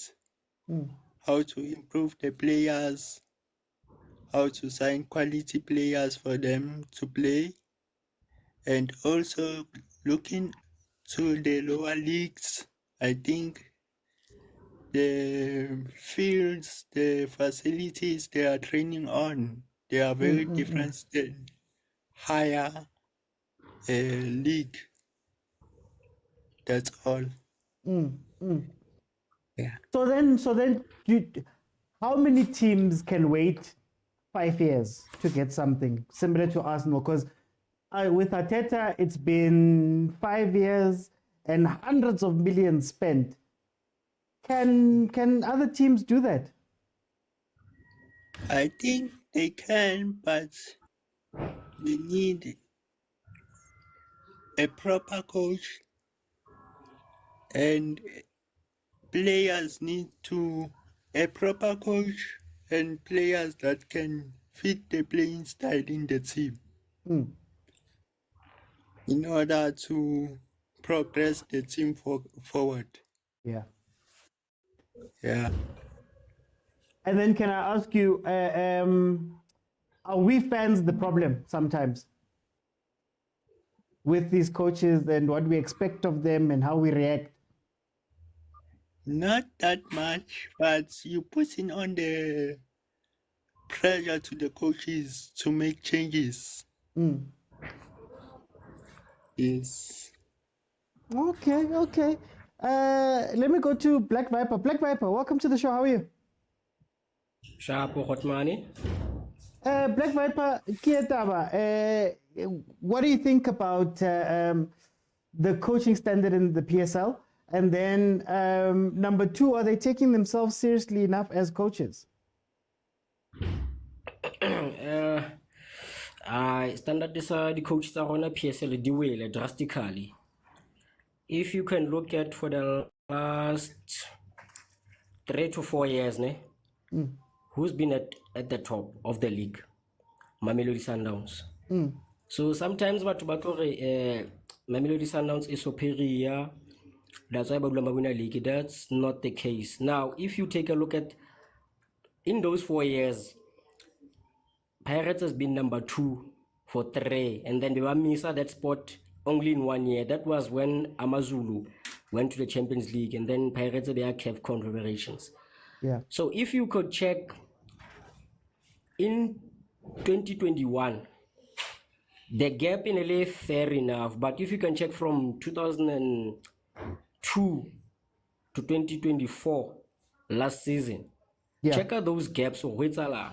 Like from number 2 to number 1, like that's embarrassing for a big team to have such a gap. 23 points, it's embarrassing. So yeah, the coach Tarona. How do you want to improve? Because now you can't keep telling Batore, Mamelodi Sundowns are sharp or League Arona at the top. League Arona is weak. What coach Tarona have about the games Arona seriously, they don't want to improve. And once they play both teams Sundowns, but give up even before the game starts. Since mindset of Sundowns. But if they play teams like Pirates, they want to improve. So these coaches, they are selecting games. You can't raise expectations. You must improve.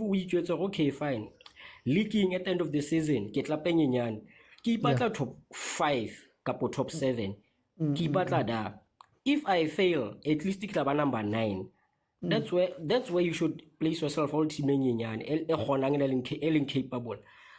So now the coaches are like, but banka fella Spani for the sake of just mpaya bona cheaper because take a look at how many coaches c'était cheaper United dingata. And a lot of one coaches are like cheaper within the next 3 months. So Coach Tarona, they need to improve. They need to challenge, especially challenge Mamelodi Sundowns. They're not doing that. Yeah, that's it for me. Okay, can I ask Black Viper before you go?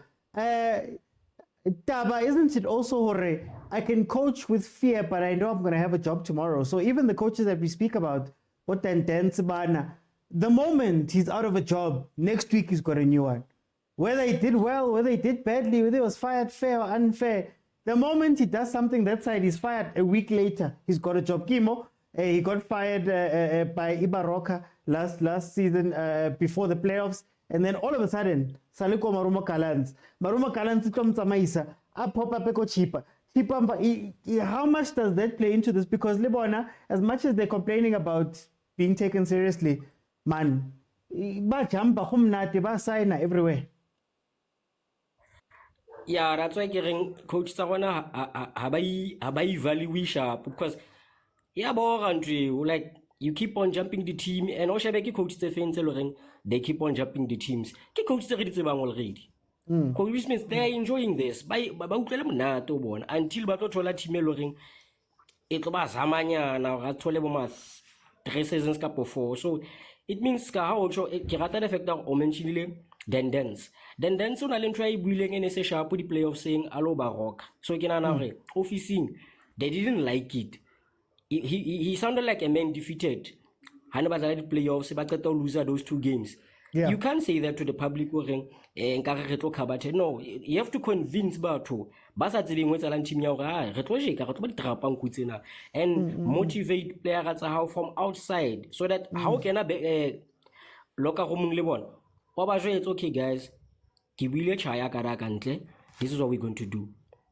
First half ka kick off ba trepa batho bana ba tshwere ba le cold re kora goal, we do 1 2 3. If we have to get a red card, we'll get it. That's what good coaches did. Jose Mourinho has done it many times. That's why Ilen Kalabezi bolo, because only coach I'm not one of the opportunity moments. You have to pick moments which you tell me re wina 1-0, this is Sundowns and re final. So kapang ku yele ntse re letsong ra take the red card, half la batho bao. Whatever it is that you do, we must win this game. So coach Sakona, they don't have the heart. Bagata o tshaba ho nka di risks. I don't care, this is Pirates. Take the red card. Nsama swangani gaming so that batho ba ske ba dlala. So coach Sakona, they need to improve, they need to pick moments or ra dlala big team. This is what I'm going to do. Because keep batla kai top 5 at the end of the season. So coach Sakona, they're not doing well. Haba improve, haba tsebo innovator. They're just going to complain resources. Yes, you don't have resources, but you have players. And a player at how would it's about mango strong guy, mango about it's in Kemanga Kapelamba to Kemanga Corella, Gadi free kick. You need to pick upon those things because free kicks, they are the most dangerous things in football. Now let free kicks. Kaizer Chiefs used to be one of those teams in a derby. We're not about a free kick fella. So coach Sabana, no. Hadisana and Tree. Okay. No, Black Piper. Thank you so much, guys. Mara, you guys are not tapping the screen. Mara, 18K. Kupa 25. Guys, just tap the screen. It's free. Please tap the screen. Let's go. Okay, let me go to the final panel for tonight. And this is going to be a solutions panel. I want to speak about solutions here. So if you're jumping into this last one, I want to hear, man, what do we do? How do we make this better? Where do we go from here? How do we bring our coaches up a level? What must be done? Let me see who was here. Guys, please mute when you come in. I don't know what you guys are watching in the background. Let me see. Hey, guys, it keeps jumping. I'm trying to put Edgar in here. Okay, let me go. Tyler, welcome to the show, my brother. How are you? I'm good. OT, how's it? Man, I'm good, man. I'm good. Tell me, I've got 3 things I need from you. Yeah. In your time. General thoughts about the standard of coaching, number 1. Number 2, is the coaching market in South Africa competitive? Is it actually competitive, or are we, watching the same coaches float around? And then number 3, how do we create more elite coaches? What should we do? Okay, let me start it this way, OT. There's a saying that says,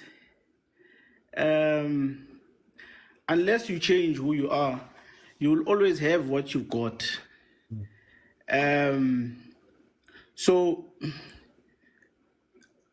there is no way that we expect coaches or the South African football to change, whereas we know the style of play half of the coaches are playing. You know what to expect from 10-10. You know what to expect from Manoba. You know what to expect from Steve. You know what to expect in almost all the South African coaches. They don't want to educate themselves, number one, because the fact that they were even arguing and fighting this thing of getting licenses, to me, it was a shock to me. Yeah. Because if you really love this thing and you really want to improve the product and you really want to improve yourself, personal development is key. OT, very critical, because you need to evolve. You need yourself when you need to evolve. You need to be innovative and creative. So they were fighting that thing. They were even proud to say, "Mina, I just, I don't even have this B license, but I'm a coach, but I'm winning. And the question was, how are you winning? And I think thanks to Coach Rulani, because he really showed us and improved our South African football. Because if you have Den and you play against Rulani, you know Den the type of play. But with Rulani, you don't know what tactics is he going to deploy on that day. And that speaks to innovation and creativity, right? So then you have another issue where you have, I think the other speaker put it very well. He said, we're a defensive league. Why? Because you see, after 5 games, you've employed this guy and you've lost about 3 games in a row. The first thing the management do is to chase you, and they try to get another coach who's going to put them in position 5, because they know that guy, he specialized about position 5, right? They don't take time to look at themselves. I think I once indicated to you to say, this thing is like business. When you have a business, you have long-term objectives, short-term objectives, and those things, are they clear? And are they trickling down to the coach and also to the players? And that speaks to the type of coach that you need in your team and the type of players that you need. So the resources as well are very critical in this thing, because otherwise you keep changing them. You keep doing what is happening now, because people are trying to protect this thing, their teams. But also with management, do they have sponsors to sustain this thing instead of just being comfortable in position 4 and position 10 and 11 and fighting for relegation? And if you check that, even with the standard of football we have, towards the end of the season, you see teams are raising their standard of play because they want to save the status. And you ask yourself, where was this performance all along? Where was this performance with all these teams? Now players are playing and all of that. And there is this thing with South African coaches, when they play against Chiefs, Sundowns, Pirates, they have to raise their standard of coaching. Even the players are also motivated, So there's this inconsistency as well with that. But I think, just to answer you on the latter question, what is it that needs to happen? I think the SAFA has already started enforcing this thing, enforce education, enforce it. It's critical. You cannot be in a profession and don't want to go and learn. It can't. How are you going to learn new things? So I think it's very important when OT to go to school and learn and be innovative. And also, I would like to also encourage the PSL teams to have those strategic relations with teams overseas. Ajax used to do it, where they partner with Ajax Amsterdam. Cheaper, I think they've done it as well. Thanks, OT. For time, Tyler. Let me go to Sbu. Welcome to the show. How are you? Sbu? Hi, OT. How are you? No, I'm good, Sbu. I've got 3 things. I'm going to give you 5 minutes. I've got 3 things. 1, what are your general thoughts? Number 2, how do we create more elite coaches? And number 3, is our coaching market competitive?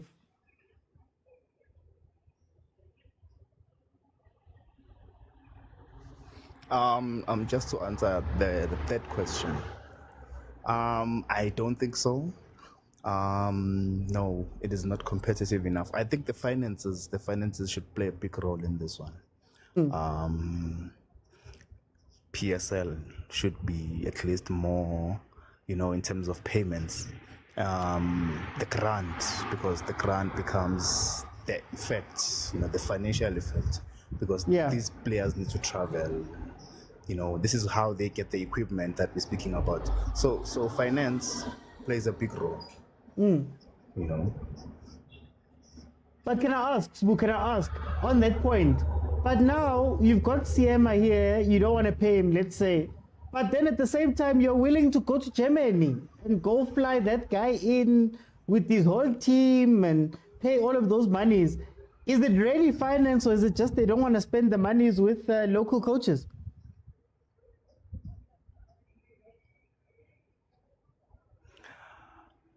No, I mean, and in terms of finance, I mean the whole team, not only the coach, but I mean the whole team. You know, they running the team as a business. You know, Okay. yeah. And this thing of maybe, let me say, a player or team that is undermining the coach, you know, or the mindset of saying a local coach is not good enough. I think it's just a mindset, you know. You know, I think in terms of them being good enough, they are good enough. Some of them are very good, like 10-10s. If 10-10s could get a proper team that backs him up, he could be very, very, he could be deadly, you know. And it we do have good coaches. Gavin Hunt is one of them. Even Rulani, you know, Rulani is something else, you know. I think Rulani has paved the way for everyone, in fact, and the direction. You know, it's not only about playing or coaching, but it's about brotherhood. You know, create that system that you and the players, you know, die for one another. You know, you die on the line, they die for you in the field. You know, I think it should be more about that. You know, but in terms of the growth and the standard of coaching, I think finance could play a big role, you know. If maybe the grants were more, you know, because there's teams which know how to run, like, financially. TS Galaxy, they are doing well. You know, they don't have money, but they know how to balance their check. They know how to organize, you know, how to travel, you know, how to book stadiums. They are very good in terms of finance. So for me, I think, yes, we do have the good coaches. In terms of when you look at their average, they are good. It's just that the standard of football needs to be raised, you know, in terms of finance. If they invest more, we can attract more, yes, in terms of foreign players, but we can also have a proper structure in terms of development. Okay, no, smooth. Thank you. Let me go to Muzaro. Muzaro, welcome to the show. How are you? No, man, I'm alright in yourself, bro, OT. No, I'm good. Muzaro, three things. What are your general thoughts about coaching in South Africa? And then how do we create more elite coaches? And is the coaching market competitive? So such a well-rounded question. First question, how is the standard of coaches? I think our standard of coaches is it's decent if you consider the African climate in terms of our African coaches. We've been able to export your Pitso Mosimane, Fado Davis, your mokwena, and we've got Benny McCarthy up in Manchester, who was in Manchester United as a striker coach. So I think our footballing knowledge is very decent. I just think we need to get to a point where we standardize our soccer education in terms of development, in terms of going forward, where everybody can be like on the same level, where, you know, if we can standardize it, like everybody understands in terms of like a mandate, and everybody has to have a structure. You know, when you formalize a specific sector like coaching, because South African coaching hasn't been sort of like formally formalized in a sense, when you have coaches that were busy arguing to not get like FIFA licenses, you know. So imagine if there was, I think there is a coaches association, but if the coaches association would be more stringent in terms of making sure that the coaches have their education and they know in terms of how to basically have their organogram in terms of how they structure their teams, in terms of how they work. And with that said, if you look at like with the exploits of Arsene Wenger came in, was very young. He came in with these, he revolutionized soccer with his knowledge, with his football knowledge, in terms of, it wasn't so much about playing soccer. He came in with that nutritional aspect into football. You know, the theory behind football in terms of like the physics, the science behind football, and that's why he was able to last, because he was able to build players technically. And I think, you know, with guys like Pitso Mosimane starting agencies, I think it would also be good if they also venture out into markets of developing his colleagues, like the coaches in and around him, having those workshops to develop more coaches. Because and also if you look at the way our coaches have been sort of like filtering through different clubs, I feel that when you formalize that, I think, and they treat themselves as professionals, it would make it very difficult for them to get exploited by these different CEOs. You understand? Like as I've been listening, you have a Siema that coaches a club without a contract, which is totally flawed. And if there are systems within our footballing systems that don't allow for somebody to be pushing a job without a contract, if you understand what I'm trying to say. So, my man, it's a lot. I just feel SAFA needs to step up. We need to, like, as fans, as football lovers, to put pressure on SAFA to stop this whole gatekeeping in terms of like developing our coaches. As much I think our coaches are very decent. If you look at it, like there's like our African colleagues out there have been struggling to ship out their coaches. You understand? Yeah. So we're on a good step. We just need to formalize it. And if you look at it, the last foreign coach to win the PSL, I think it was Baxter. You know, so it says a lot about South African coaches. So from I think, with that said, the last time a team won, a foreign coach won the PSL. It was when Baxter was coaching Kaizer Chiefs, and ever since it has been South African coaches in Mamelodi Sundowns with that dominance, and Pitso Jingles trying to develop a system for our South African soccer. And even if you look at like Clive Barker was able to make us qualify to the World Cup using the DNA of South African soccer. And then what did we do? SAFA fires him and hires that Frenchman, Philippe Trouzier. And you know, at that time, Clive Barker was still adjusting from playing in Africa to now playing in Europe. And they now the SAFA behaved like a cheaper United. and they got rid of Barker by the panic. And they got us Philippe Trouzier, who did not understand South African soccer, its DNA. So I think also our footballing team owners have been sabotaging our coaches and our football. I think it's a range of things. Themselves as well, the coaches, they need to develop themselves and make themselves more professional. For time's sake, I'm going to go to Edgar. Edgar, welcome to the show. How are you? Good evening, OT. I'm well, and yourself? I'm good. Edgar, 3 questions. What are your general thoughts about the standard of South African coaches?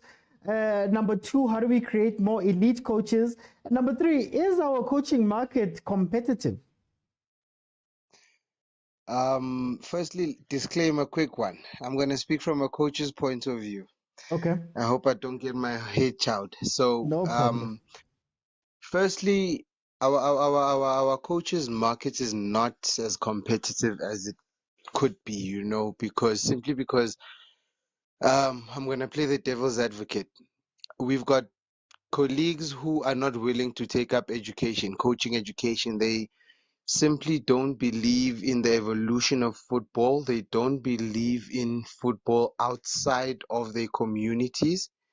You know, believe it or not, you still have 60-year-olds who believe soccer originated in Alexandria somewhere.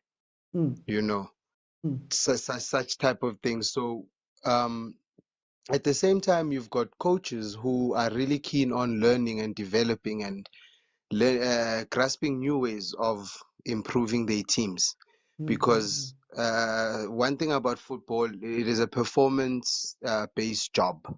If you're not performing, you're out. No matter what you say, what you like, never mind the fans, but if you're not performing, it's going to be on the papers. It will be recorded. The ref will give their report. You are out. So our pool is not so strong as it should be, because we are stuck there where we've got colleagues who have got this vast knowledge because they played before. They're legends, but they're not willing to just take it one step further in advancing their knowledge and learning more about football, like the development football, what has happened since they've left football, you know, what has improved, what has changed, what can they add on to, and so on. And you know, just my general thought about the whole coaching scenario in our country. For me, I feel like I'll give an example with myself. I attained my CAF B license in 2015, and since then it's been an up and down. You're looking for a job, you're looking for a professional, but if you've never really played pro, you're not gonna bump into opportunities, because these clubs are looking for people who've played. They believe that's where good coaches are. They believe that's where they will get the best knowledge or training and so on. So then you end up with people like me who maybe played up until amateur, and now I decided, look, I'm going to further my studies in football, but now I can't find a job because I'm not a familiar face in football circles. I'm not a familiar face. So that's the other challenge. That's why we are not picking out the cream of the crop. I've worked with guys, local guys in schools even, who are excellent coaches. You can give that guy Kaizer Chiefs, Orlando Pirates. They can take them somewhere. They're excellent, but because they are not familiar faces, and they're well qualified, you know. I recently worked for a club about 2 years ago, and I sat in a meeting where we had to introduce ourselves and say who we are, what kind of qualifications we hold, and I was surprised. We've got UEFA's, we've got Scottish FA's qualifications sitting in that room, but all we're doing is coaching GDL kids. You know what I'm saying? Because we are not familiar faces in the football circles, and that is what is literally stopping clubs from picking out the cream of the crop in these countries. In this country, Can I ask you very quickly? Can I ask you very quickly the last question while you have some time? Is this maybe caused also by the managements themselves, because those guys are also old crocs most of the time? When you look at the TDs and you look at the people who would be hiring a coach, it's older guys who have those old. How much does that play into the coaches' fight here? That is very true, because listen, we still, if I could describe soccer in South Africa, I'd say we are still in a development phase, because everyone is still stuck in that thing to say there's a custodian of football. Therefore, if you haven't played football, if I don't know you, if you are not popular, if you are not the number 10, then you're not good enough. It doesn't matter what you know. Football is known by playing. So truly, yes, the club owners who also are all crocos and still hold that mentality, they do contribute a lot to that system failing of hiring coaches that are cream of the crop in this country. Because I believe some of them just need time. You know, every coach needs time to develop their own identity, their own style of play. For time's sake, I need to go to Ngocha. Oh, also, Edgar, well done on the CAF B, man. Well done. It's nice to have somebody here. I'm going to grill you one day to find out what's in that course. Let me go to Ngocha. Appreciate that. Ngocha, welcome to the show. How are you, my brother? I'm okay, bro. I'm okay. I'll go for it. 3 questions. I'm good. 3 questions. What do you think about the standard of South African coaching? And then how do we create more elite coaches? And is it actually competitive? I think we have good coaches in South Africa. But the approach of how to use them and how to place them and how to effectively have them either support other coaches and work well with other coaches, it's new to the bosses. Because if you look at the picture right there, that's like a bench of 2 teams only. all these coaches should not be head coaches. Most of them should be assistants, should be a specialist at least at one part of one or two parts of coaching. Instead, everyone wants to be the head coach, and that what makes it difficult to bring a good number of coaches and to help development. Another point is our development is terrible because all of us who can coach want to be head coaches of a big team before we even spend time in development. And what happens is, if you look at England, they don't have the best coaches in terms of the English coaches, but they have the best development. So almost every team is able to develop a good amount of players to have an average coach coach them, and they're consistent at a certain level. In South Africa, no matter how talented you are, if you're not well developed, it's going to be difficult to be consistent to the end of the season. Yeah, man. And that's what we notice. All these coaches, they may be good at coaching, but you can't coach someone who can't keep 5 games or 6 games being consistent and doing the same things. And that's what happens with teams. You'd find that they win against a big team, and then after they just dwindle down because most of the players were not developed properly. And we could have just won this thing by having most of these coaches who are now idle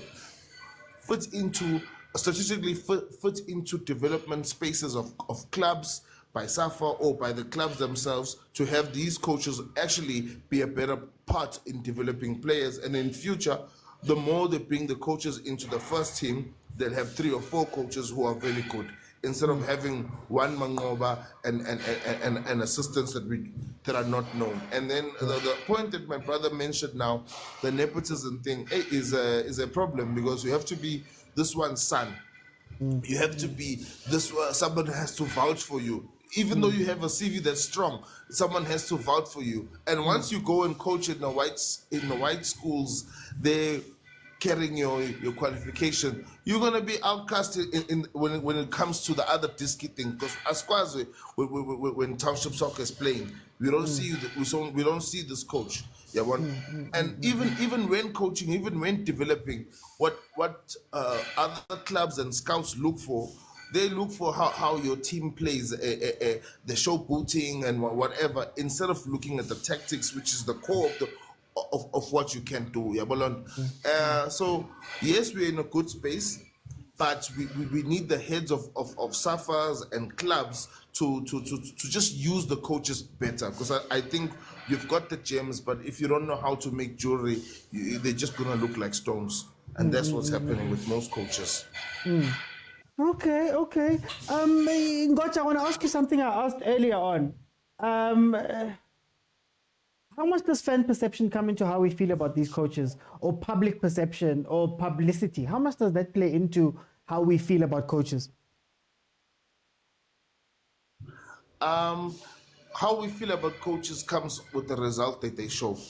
And that's the end result of all the proper things that should be done. So just like how Mangoba came in now, and immediately a lot of people start criticizing him for everything because he lost one game. Meanwhile, when we watched all the games they played, they just dominated. So whatever perception we've had or other people have had is pointless, because this is a good coach and has been great for many years, but we easily criticize him. Same when a new coach comes in that we all don't know. When he's a white coach, we say, let's give him time, When it's a new black coach, one loss, we start attacking him. Even when he has all the credentials of that even trumps a white coach from Italy or a white coach from Scandinavia. What we've said ourselves as fans is that we want to be more than just fans. And our criticism of people shouldn't be based on what we know, because most of the time you hear a lot of people who love soccer don't know soccer. But the chairmen who are the ones choosing these coaches should choose according to what do they want. Because this thing of having one main coach and thinking Dan is going to do everything by himself. Look what's happened in Chiefs. That man said, I want to bring come there with 4 or 5 people, even if it's good. We don't know whether it's him that's good or the 4 or 5 people that he brought in that makes the changes. But that's what modern football has asked of coaches. or of clubs to bring a set of coaches so that they can help the team do better. No, gotcha. Thank you so much. Guys, please remember, today there's 20 people that have spoken on these shows. If you arrive late or you don't request on time, you may not get in. Guys, I want to close it, but I want to give you my thoughts, and I'll tell you my thoughts. I want to look at it from four spaces. I'm going to start with us fans. I say this all the time. It's easy to trick us because we are trickable. I want to use Kaizer Chiefs as the example. Kaizer Chiefs fires coaches, had been firing coaches. I don't remember fans actually being that angry at management to the point that they're angry at the coach. So now teams can do those type of things where they just go, guys, now the team is doing badly, we fire them, it's a reset because the fans are not going to look at us.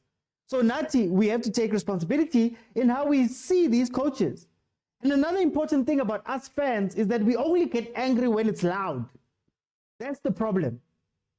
So for example, right, there's plenty of coaches in the league that we don't even look at. We don't even see, we don't question, we don't have anything, we don't say anything because they're just not in our view line. Of course, pound for pound is only maybe out of a job because he made a noise. But there's guys who have been coaching. I used Coach Steve Barker as an example, not to say that he's a bad coach, not to say that he was a good coach. All I'm saying is, Coach Barker has been with Stellenbosch for how many years? And he only won a trophy last year. And he only got into the sports, CAF and all of those things last season. But not once have we sat down and said, yeah, Coach Barker, what. So some of the people get away with it because Nati, we only look at noise, man. We only look at noise and drama. And we also make it very easy for these teams to put the coaches in front of us and fire the coaches. And then what do? We go back. No, Chiefs. Fire coach. You are so angry at Unseki. He gets fired. You relax again. Like Kevin Johnson is starting over. Kevin Johnson, you get angry, Genunabi. But we don't question up there because up there is very important. And where I want to go next is up there. When we look at management, that's another problem. The managements of our clubs, man, they're not all the way there. How can you have Coach Dance today, and then tomorrow you have Coach Truta, and then the next day Ernst Mirendorp is walking in? How do you find consistency with those things? How do you find consistency of your style of play? If every day you're going to be bringing in these different coaches, the coaches that they find, how much work has been done by managements when they go get a coach? Those who have watched the show know the example I always use. Manchester City started speaking to Pep a year before Pep was set to walk into the club. Because as a club, they decided that, okay, we need to move in a different direction. Therefore, I'm going to get the former TD Pep before I bring in Pep. I'm going to make sure the money's right before I bring in Pep to make sure that everything runs. When we look at these clubs, we forget when Liverpool brought in Klopp, they fired a bunch of people in the back because they were getting ready for him to come in and they changed a lot of things. How many of our clubs take the time to go and groom a coach or to go and find the proper coach and go do research for the proper coaches? How many of our clubs? If someone is fired today and then 2 weeks later there's a replacement, what thought has gone into bringing in that coach? What does that look like for your development? Your pipeline from DDC to first team? What does it look like for your signings? If I sign today and I just take anybody and then I fire the coach and I bring in somebody who doesn't even play like the coach, next thing the team is not playing well because we don't have the right stuff around us. How much investment are these managements putting into these clubs? Coach Kanu was here saying that he had to ask for analysis technology equipment. He had to ask. And at the time, he was coaching a team that has been in the league for what, 26 years. One of the older teams in the league in terms of when we look at who's been there the whole time. How then are you going to go compete with Rulani then? When Rulani and Sundowns have put in money and they've gone, okay, fine. Coach, you've got Rulani, you've got Coach Mangoba, you've got Coach Steve, you've got this one, you've got an analyst, you've got 5 of this, you've got 7 of this, you've got that. There's heart rate monitors, there's people, there's all of these things. How are you expecting the coaches to compete?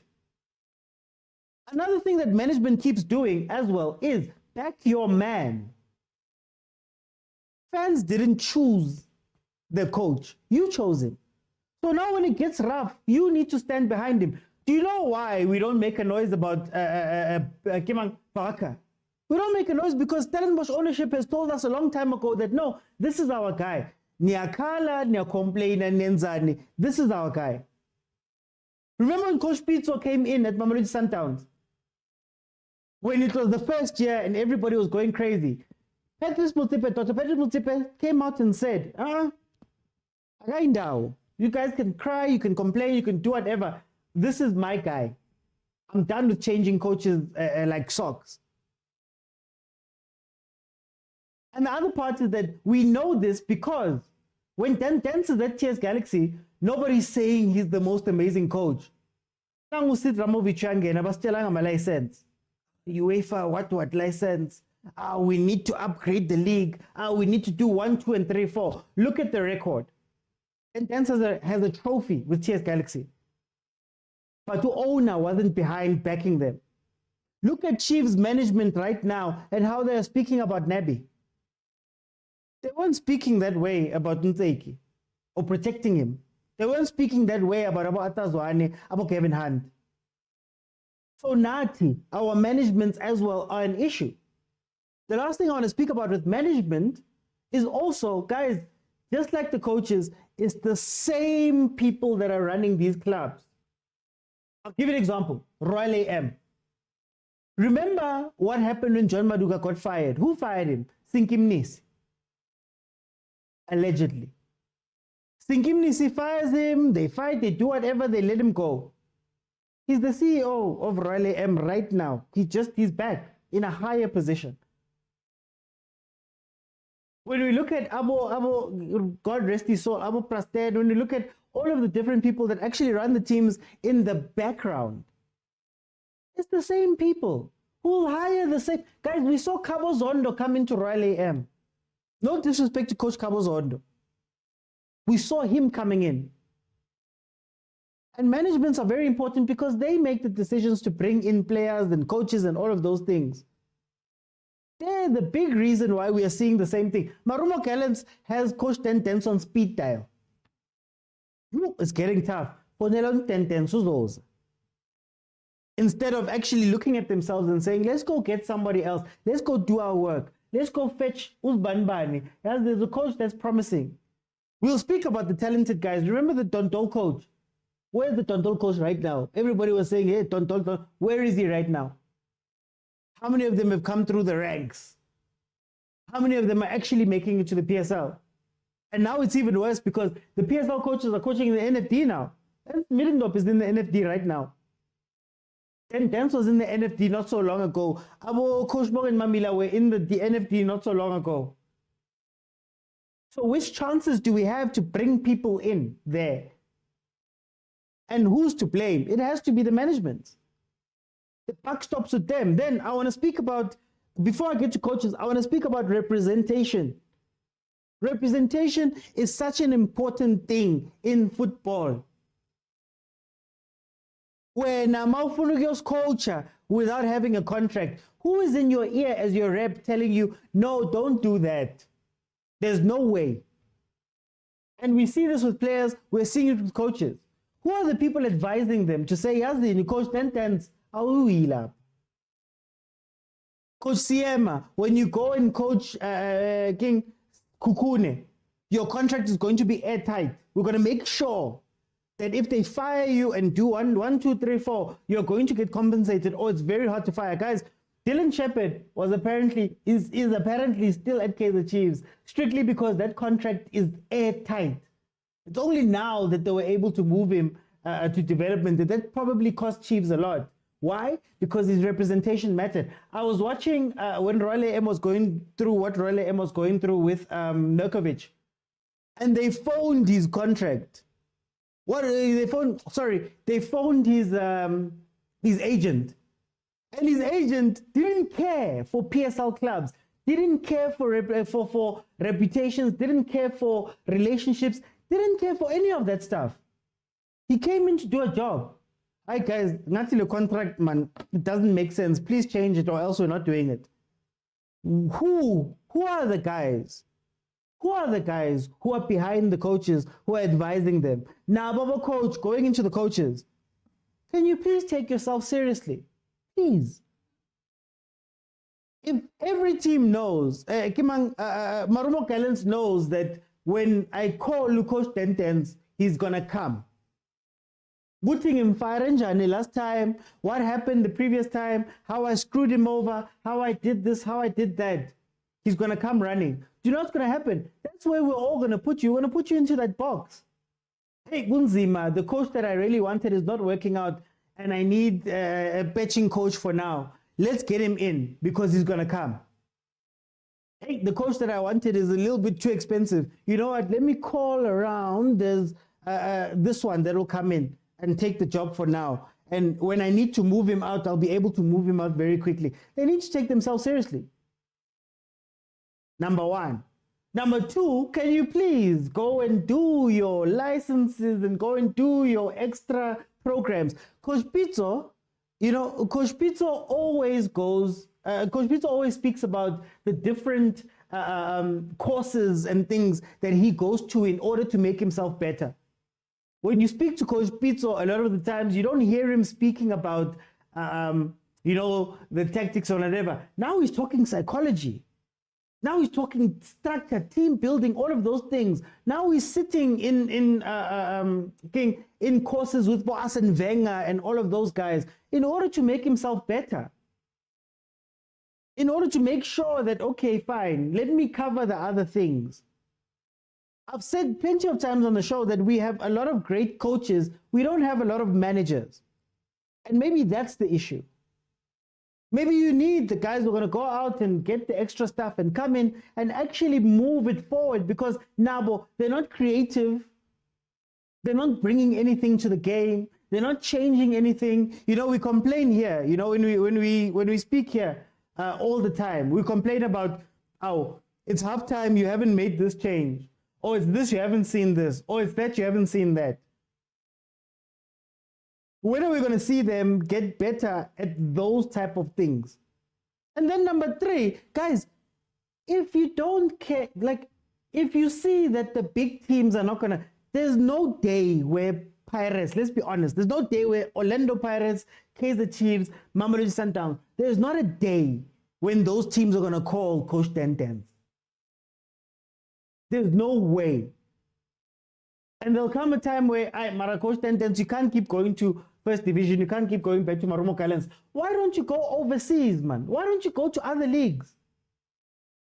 Now, Fadlu Davids, Simba's coach right now, doing very well that side.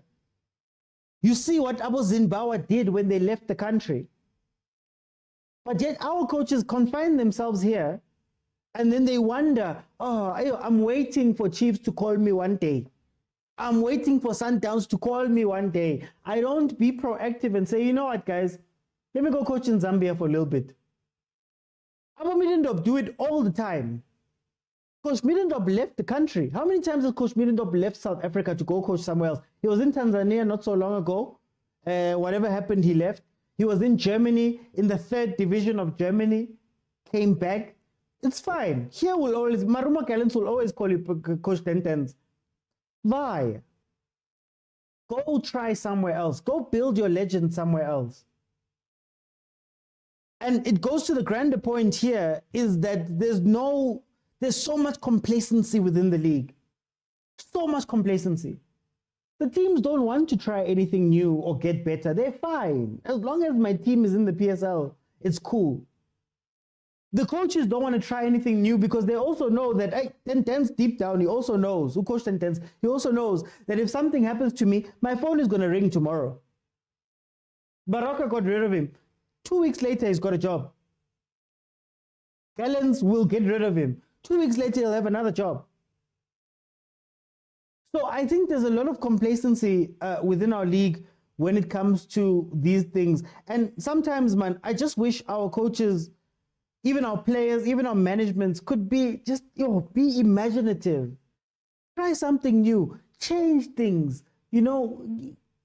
Do things that may shake. Because as much as we keep saying, no, they're defensive because they don't want, half of those teams keep fighting relegation, are in the zone for the whole season. So is your safety actually keeping you safe? Now over Richards Bay, every day they're fighting. Richards Bay came out and they told us about coaches. They got rid of Coach Kanu, only to bring Coach Truta. And I'm not saying Coach Truta is a bad coach, but what better have we seen?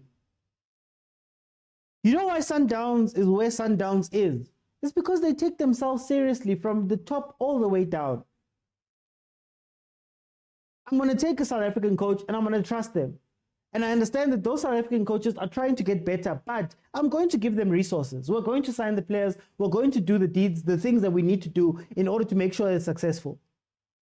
But a lot of these teams, the one part that I hate, just to close, a lot of these teams will bring in someone who's extremely talented, who's very good, not take them seriously, fire them, and go fetch some random coach from Europe who struggles in the South African game. But no, you'll give them all of the things, you'll back them, you'll do all of that stuff. That needs to also end if we are going to grow. But anyway, guys, Monday to Thursday, 7 p.m. I am here. It is a 2-hour show. I have gone over a little bit. But thank you so much to the people that jumped into the comments, that liked the page, that jumped into the panels. Thank you to those watching on YouTube, guys. It's been great. Gotcha, thank you for the rose boo. Thank you for the gift on that side. Guys, these episodes, if you came in late, they are available in full on YouTube, so you can watch that, as well as content that I release for myself. That I put up. I did a breakdown of why Kaizer Chiefs defense is a little bit wonky at times. That is available on YouTube and on Facebook. This show is on every Monday to Thursday at 7 p.m. And then, of course, if Chiefs, Pirates, Sundowns, Bafana, Banyana Bastyle, UWC are playing, we are going to be here watching those games live. So please also join me for the watch-alongs and support, guys. Support us, content creators. There isn't a lot of places where we can speak about football deeply amongst ourselves as fans and ask big questions. And it's not run by a former football player or Thomas or whoever. This is the place where we can meet. So help us keep these places up by supporting us as much as you can, sharing our videos, liking our videos, watching the videos, joining subscriptions. Guys, there is a WhatsApp group where we go past 2 hours, where it's 24 hours open. We have incredible minds. You've heard some of them there. We have some great conversations there. It's a great place, always buzzing. We learn, we banter, videos, voice notes, all of that stuff. If you want to join, please click on the link in my profile. So if you're on TikTok, there's a link in my profile. Click on community membership. It'll take you to YouTube, where you click on join, and you'll gain access to the WhatsApp group, and we can continue having these conversations and other conversations over there. But guys, it's been great. I'll see you then tomorrow at 7 p.m. Tomorrow is the members show. So those guys who are in the WhatsApp group tomorrow, they get to pick the topic and they get to speak. So a lot of you here will be able to watch, but you won't be able to come in because it is a membership perk of mine to give my members a show where they speak and you get to hear a part of some of the conversations that we have. But anyway, guys, thank you so much. I'll see you guys then tomorrow at 7 p.m. Bye, everyone. Follow if you have not followed. Follow if you have not followed. That's all I'm going to say. Thank you, Lindani.